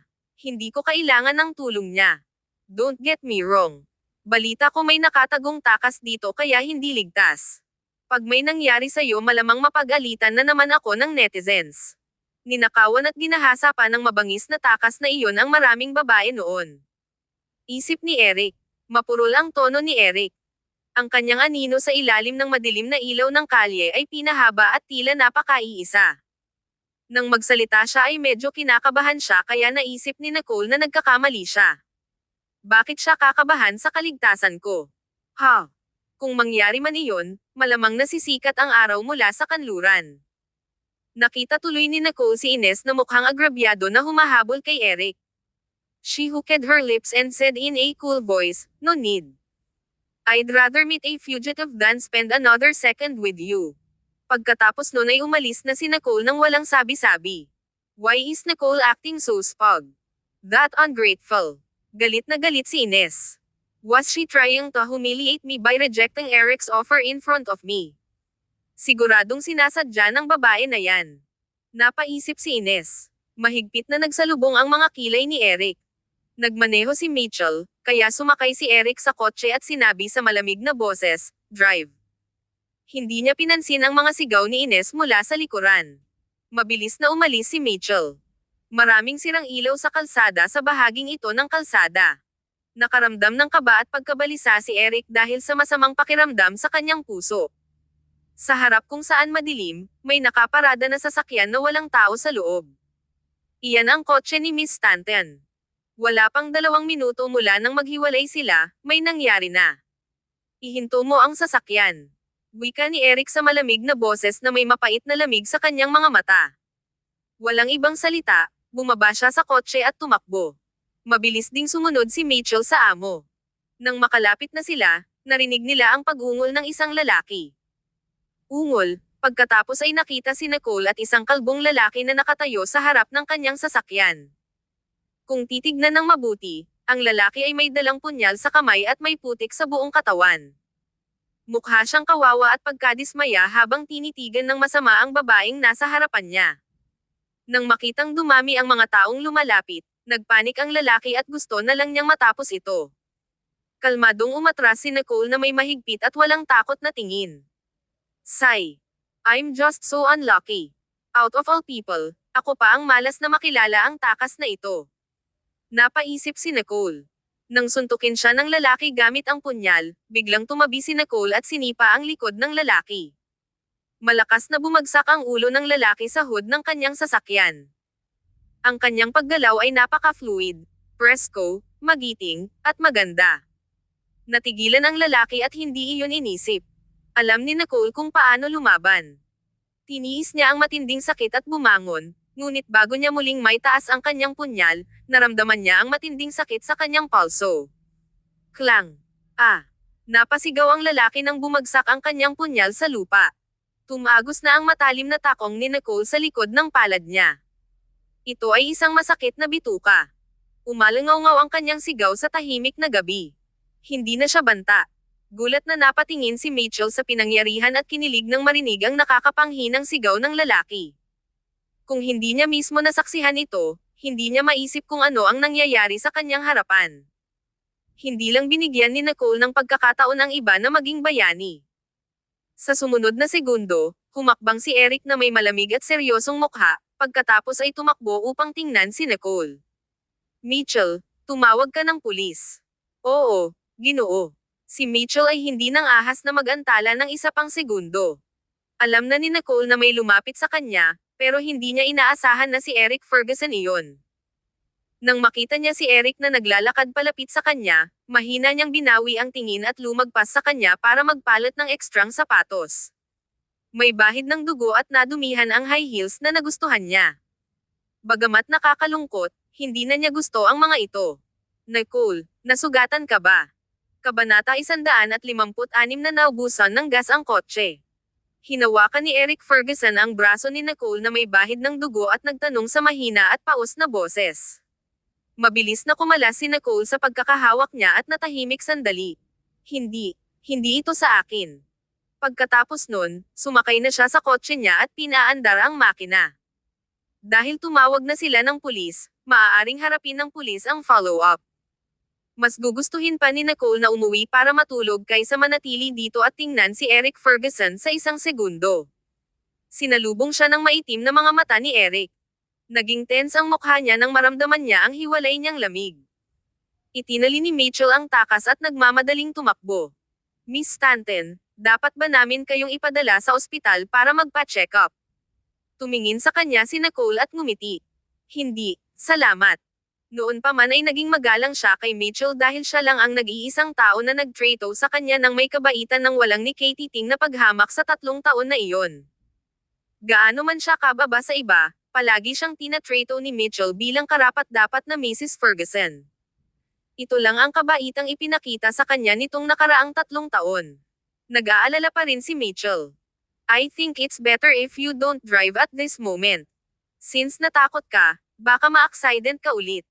Why don't I call a substitute driver for you? Sandaling natahimik si Nicole, tila pinag-iisipan ang mungkahi ni Mitchell. Ayaw niyang magmaneho ngunit nagtagal ang paghihintay ng kapalit na driver. Alam ni Mitchell ang kanyang pag-aalala at agad na nagsalita, bakit hindi mo ako hayaan? Biglang nakaramdam ng malamig na tingin si Mitchell na halos tumagos sa kanyang katawan. Muntik ko nang makalimutan na nandito pa pala si Big Boss. Biglang umikot ang sinabi ni Mitchell. Tanungin ko ang aking pangulo kung maaari kanyang pabalaykan habang nananatili ako rito upang bantayan ang takas. Ang malamig na matalim na titig ng kamatayan ay tuluyang lumayo. Nakahinga ng maluwag si Mitchell mula sa kaibuturan ng kanyang puso. Pakiramdam niya ay saglit siyang lumilipad sa hangganan ng kamatayan. Muntik na akong mawalan ng trabaho. At ang kinabukasan ko. Tumingin si Nicole kay Eric at tumanggi ng hindi man lang nag-iisip. Kunin si Eric na maging driver ko. Mas gugustuhin kong labanan ang isa pang takas. Biglang huminto ang makina ng sasakyan na kasisimula pa lang niya.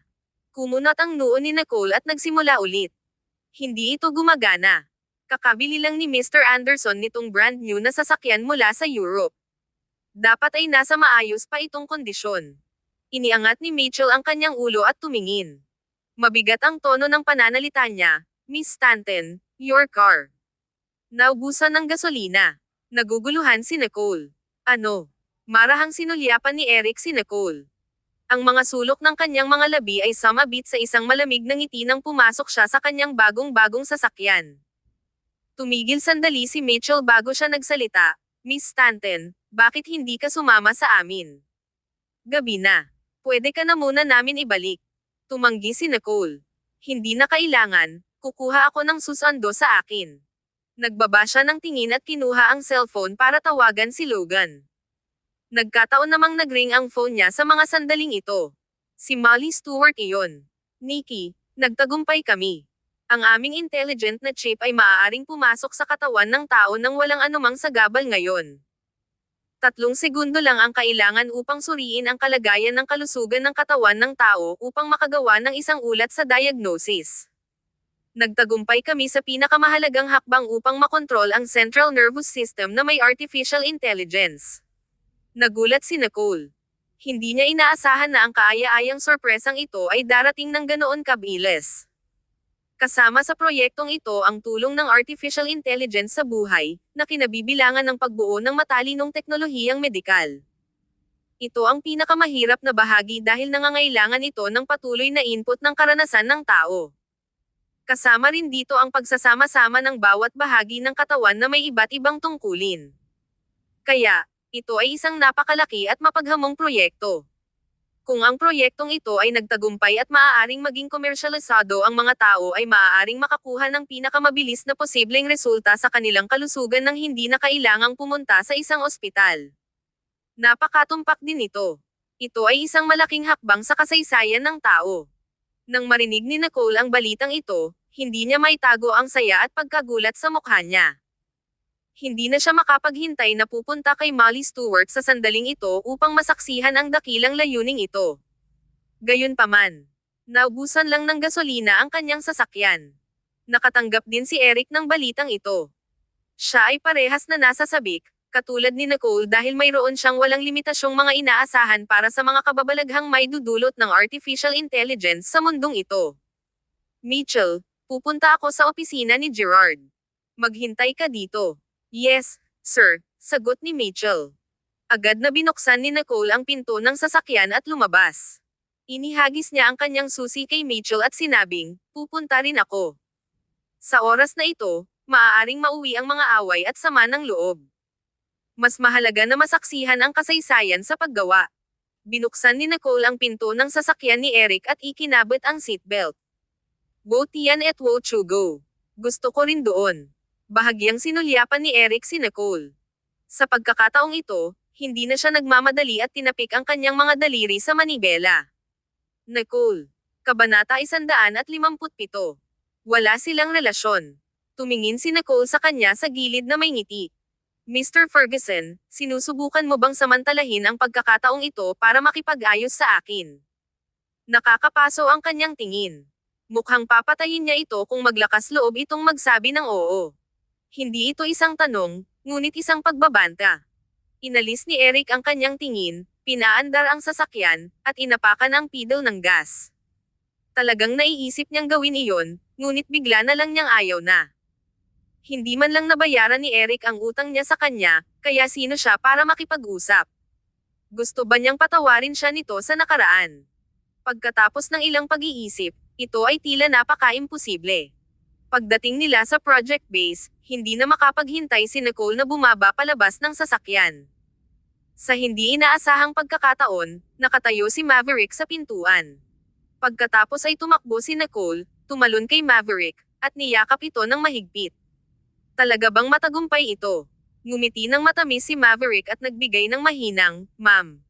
Nakita niya si Eric na naglalakad ng mabagal na may malungkot na mukha. Bagamat hindi alam ni Maverick kung bakit mukhang masama ang loob ni Eric, hindi ito nag-abala sa kanya. Si Nicole ay parang koala bear na nakakapit kay Maverick. Siya. Napakainit, kaya nag-aatubili siyang bumaba. "Mav, bakit nasa labas ka? Siyempre hinihintay kita."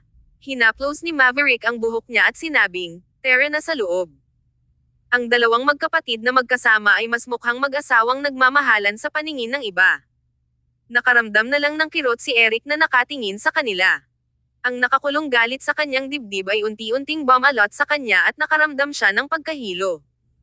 Pagpasok pa lang nila, sinalubong sila ni Gerard Lickman at excited na sinabi, "Nicole, saan mo nahanap si Sonner? Isa siyang henyo." Natawa si Nicole at bahagyang natigilan. "Anong ibig mong sabihin?"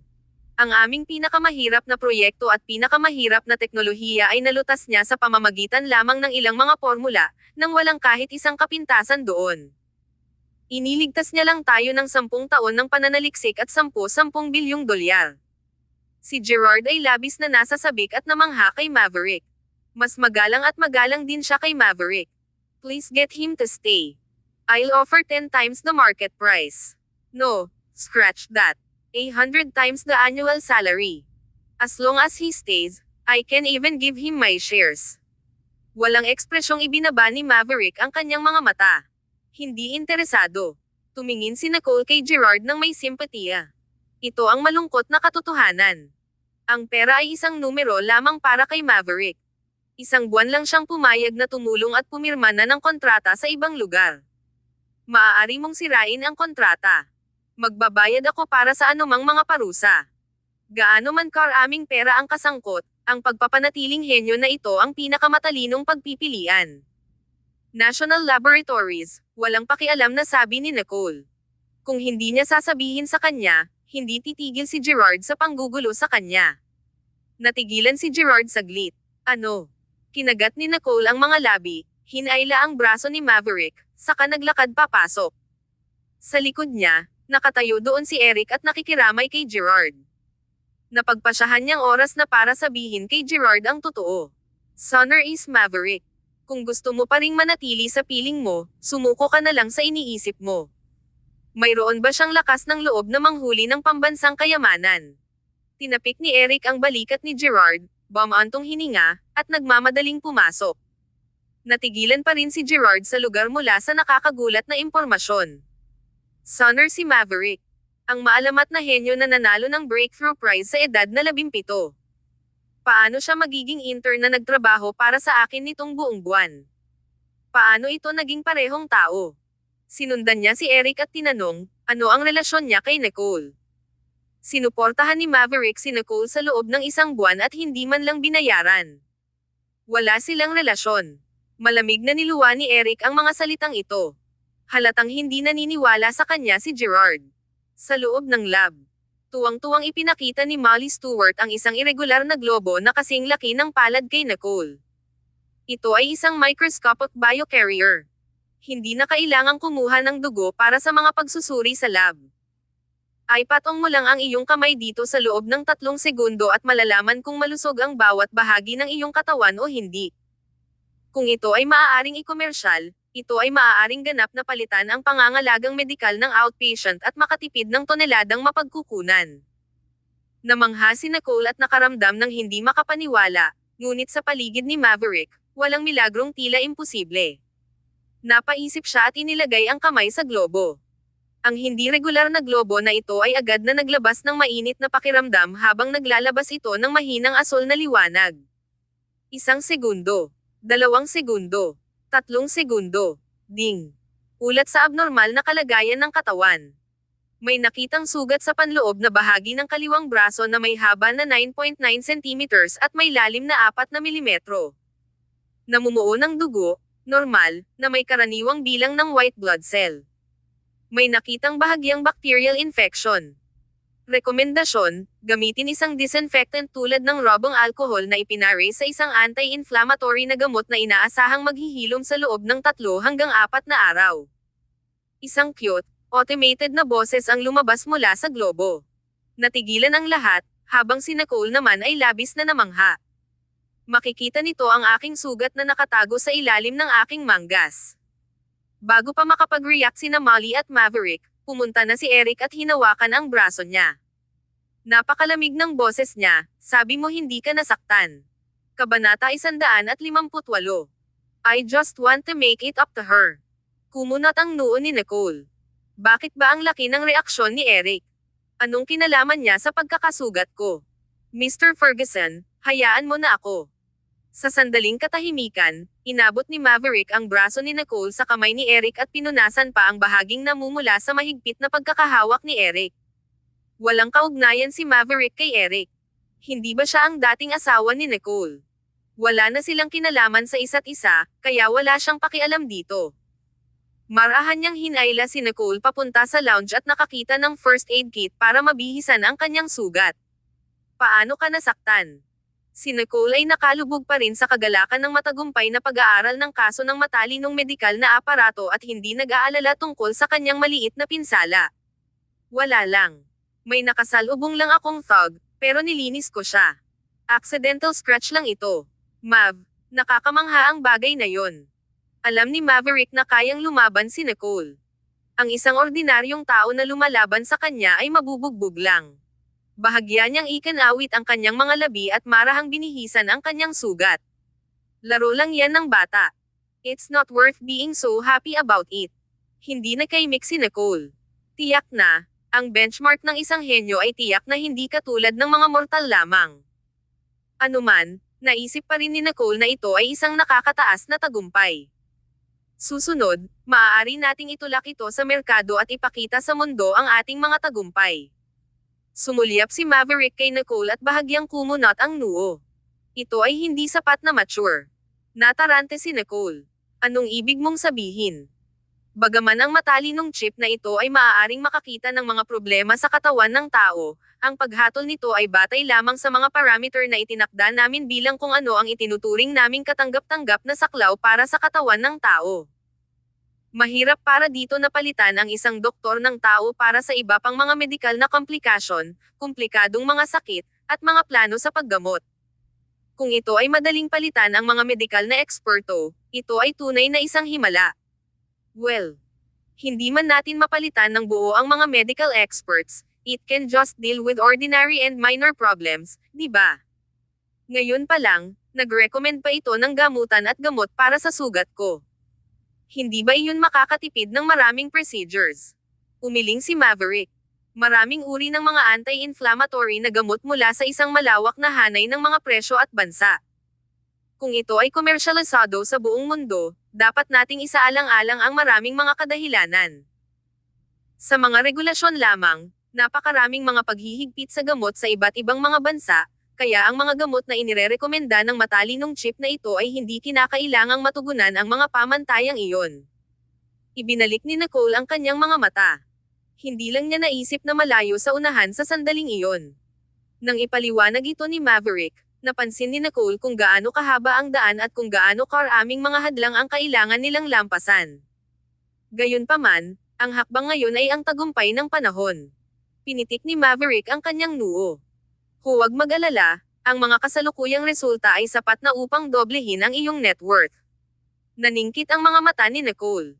Bagamat hindi kaya ng mass production na makamit kaagad, ang balita ng teknolohiyang ito ay walang alinlangan na magpapasigla sa buong stock market. Nakikita niya ang ginto at kayamanan na umaawat sa kanya. Lumabas si Nicole sa lounge at nakita sina Eric at Gerard na nag-uusap.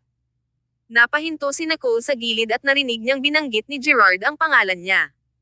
Mr. Ferguson, bakit ka ba nababalisa kapag nasugatan si Nicole? May nararamdaman ka ba sa dati mong asawa? Nakaharap sa kanila ang likuran ni Eric habang nakatingin sa ilog sa ibaba ng mga skyscraper at mga neon city lights. Kumunot ang noo niya at natahimik sandali. Malinaw at malamig ang boses niya habang sinabing, "No, I just feel guilty and want to make it up to her so that it is our relationship." May feelings ka ba sa kanya? Parang hindi naman. Hindi ko alam kung ang ganitong uri ng pag-aalala ay itinuturing na may nararamdaman para sa kanya. Napaisip si Eric. Gayunpaman, ayaw aminin ni Eric na mayroon siyang nararamdaman maliban sa pagsisisi para kay Nicole sa isang tagalabas. Kung tutuusin, hindi pa sila magkaibigan ni Nicole noon. Dinag na dinag ni Nicole ang bawat salitang sinabi niya. Naramdaman na lang niya na dinurog ng bato ang puso niya. Ang hindi maipaliwanag na sakit at bigat ay agad na nagpabalik sa kanyang pakiramdam bago ang kanilang hiwalayan. Ito ay nakakapanghina, hindi makayanan, at nawalan ng pag-asa. Bahagyang ibinaba ni Nicole ang kanyang mga mata upang itago ang bakas ng sakit sa kanyang mga mata. Sa kabutihang palad, siya ay umatras sa oras. Nang muli siyang tumangala, mas determinado ang kanyang mga mata kaysa dati. Ang diborsyo ay ang kanyang pinakamahusay na desisyon. Sa sandaling iyon, lumabas si Maverick pagkatapos magpalit. Tara na. Nang marinig ang paggalaw, bahagyang nanigas si Eric at dahan-daang lumingon. Sa sandaling iyon, bigla siyang nakaramdam ng kaunting gulat. Natatakot siya na baka may narinig siya. Kabanata 159. Her Love Triangle. Tuwang-tuwang naglakad si Gerard Lickman kay Nicole. Siya ay kumikinang sa tuwa.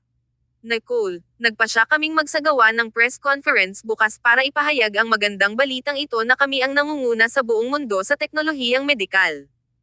Pareho ang ideya ni Nicole sa takot na mag-alala na may manggana sa kanila. She chuckled at naapektuhan ng mataas na espiritu ni Gerard. Parang hindi niya narinig ang usapan ni Gerard kay Eric kanina. Good. I'll be there on time. Sonner, gusto mo bang sumali? Inaabangan ito ni Gerard. Maaaring itulak pa ng pangalan ni Maverick ang proyektong ito sa tuktok ng pyramid. Umiling si Maverick bilang pagtanggi. Malinaw ang kanyang saloobin. Nakaramdam ng pagkadismaya si Gerard, ngunit hindi siya nang ahas na pilitin ang henyong ito sa antas ng Diyos. Ang maitim na mga mata ni Eric ay matamang nakatitig sa braso ni Nicole. Bihira para sa kanya na hindi nabalisa tungkol dito. Gayunpaman, walang pakialam si Nicole.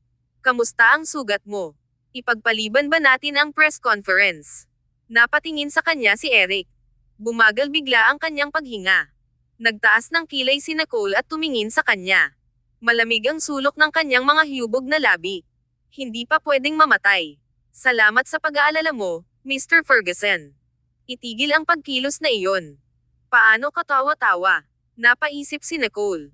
She then blinked at Maverick, who was by her side. Uuwi na tayo. Tumanggo si Maverick, itinakip ang coat na isinabot sa kanyang braso kay Nicole, at matiyag ang ibinutan nito para sa kanya. Bagamat malaki ang Amerikana kay Nicole, napaka-cute at mapaglaro nitong tingnan. Nagulat si Gerard sa eksenang ito. Paano nagagamit ang kamay ng Diyos na nakakagawa ng mga himala para i-button ang isang Amerikana? Si Eric ay dismayado ni Nicole at naririnig niya ang panlalamig at panunuya sa kanyang mga salita. Bahagyang lumubog ang kanyang puso. Malungkot na ang mukha niya, kaya nang makita niya sina Maverick at Nicole na sobrang intimate, lalong kumunot ang noo ni Eric. Anong klaseng relasyon ang mayroon sila at sasabihin niyang, uwi na tayo? Ang kanyang puso ay naglabas ng bahagyang ginaw. Kailangan mo ba akong mag-drive sa inyong dalawa? Biglang tanong ni Eric. Maging si Gerard ay nagulat dito. Si Mr. Ferguson ay magiging driver para sa kanila. Hindi ka panipaniwala. Nilaybot ni Nicole ang mga mata sa kanya. You're not going the same way as amin. Ginamit niya ang tayo, at malinaw na gumuhit ng linya sa amin. Agad na namula ang mukha ni Eric at nanlumo. Umalis sina Nicole at Maverick nang walang sabi-sabi. Pinagmasdan ni Eric ang dalawa na nawala at sa sobrang galit ay hindi siya makapagbitaw ng salita. Pulang-pula na ang mukha niya. Hindi napigilan ni Gerard ang ngiti sa labi. Haha. Ngayon lang yata ako nakakuha ng sagot sa tanong ko. Sok. Ang dapliset na tao. Gayunpaman, hindi inilantad ni Gerard si Eric. Inipon niya ang kanyang ekspresyon at dinagdagan ng gatong ang apoy habang mahinahong sinabi, mukhang magkatuluyan silang dalawa, ha? Sinadya ni Gerard na saksakin ang puso ni Eric sa kanyang mga salita. Hindi nakayanan ni Eric na humarap kay Gerard ng ilang saglit. Malamig siyang ngumuso at padabog na lumabas. Sa sobrang dami ng naranasan ng gabing iyon, nakaramdam ng pagod si Nicole pagka-uwi niya. Humiga siya sa kama at agad na nakatulog. Kinaumagahan, tumagos ang nakakasilaw na liwanag mula sa labas sa mga kurtinang muslin. Medyo nag-aatubili pa rin si Nicole na imulat ang kanyang mga mata, ngunit ang patuloy na pagtunog ng kanyang telepono ay humihimok sa kanya na gumising. Tiningnan niya ang caller ID at nakita niyang si Julie Nixon iyon. Napabuntong hininga si Nicole at napaisip, bakit hindi ako pinapatulog ng mga kaibigan ko? Sinagot niya ang tawag gamit ang isang tamad at paos na boses ng umaga. Jules, anong meron? Balita na ikaw ang sugar mama ni Fabian ay lumilipad na sa buong lugar, pero nasa mood ka pa matulog. Ano? Ako ang sugar mama ni Fabian. Nanlaki ang mata ni Nicole. Kahapon lang sila nagkita. Tumawa ng maluwag si Julie. May nag-edit ng video ng speech ni Fabian kahapon at sinali pa si Kai dito. Malamang ginawang novel ang love triangle mo ngayon. Guess who did it? Walang magawang hinawakan ni Nicole ang kanyang noo. Kailangan pa bang hulaan? Kagabi, ang mahilig mang-provoke sa akin ay si Ines Xavier, ang pangit na babae na iyon. Bilang anak ng amo ng Gemini Entertainment, napakadali ng pagkalat ng ilang chismis sa internet at suran ang isang tao. Si Ines Xavier naman diba? Bingo! Napatalon si Nicole mula sa kama sa galit at malamig na umungol. Kumikita daw ako ng malaki ngayon at naglakas loob siyang guluhin ako. Papatayin ko siya. Ang mga humahadlang kay Nicole na kumita ng pera ay dapat magdusa. Kabanata 160. Ililibing ko siya. Pagkababa ng tawag kay Julie, tinawagan agad ni Nicole si Logan. Huli na ba para kumuha ng kumpanya bago ang press conference? Tumigil sandali si Logan para tunawin ang tanong na iyon. Depende sa laki ng nasabing kumpanya. Adik na ba si Pangulong Nicole sa pagkuha ng mga kumpanya ngayon? Gemini Entertainment. Iyon ay hindi kasing dali ng kumpanya ni Anson ilang araw na nakalipas, ngunit medyo nakakapagod yung formalities and will take a few days, but we already have 16% of their shares in our hands. Second, Young Masters Falcon Entertainment has 30% of their shares, so if you can purchase 5%, maaari kang maging pinakamalaking shareholder at maging pinuno. Sa madaling salita, hindi iyon naiiba sa isang acquisition. Tumanggo si Nicole bilang kasiyahan. Okay. Gawin mo ito sa lalong madaling panahon. Pagkatapos noon ay ibinaba na niya ang telepono. Binihisan niya ang kanyang sugat. Pagkatapos ay gumawa siya ng isang sandwich nang hindi nagmamadali habang tinitingnan niya ang trending topic ngayon na walang alinlangan. Gusto ni Fabian ang tipo ni President Nicole. Ako din. Maglalaway ako sa kahit anong two-timer, pero kung si Nicole, sa tingin ko napaka-cool niya. Nagseselo si Kai. Ha ha ha ha.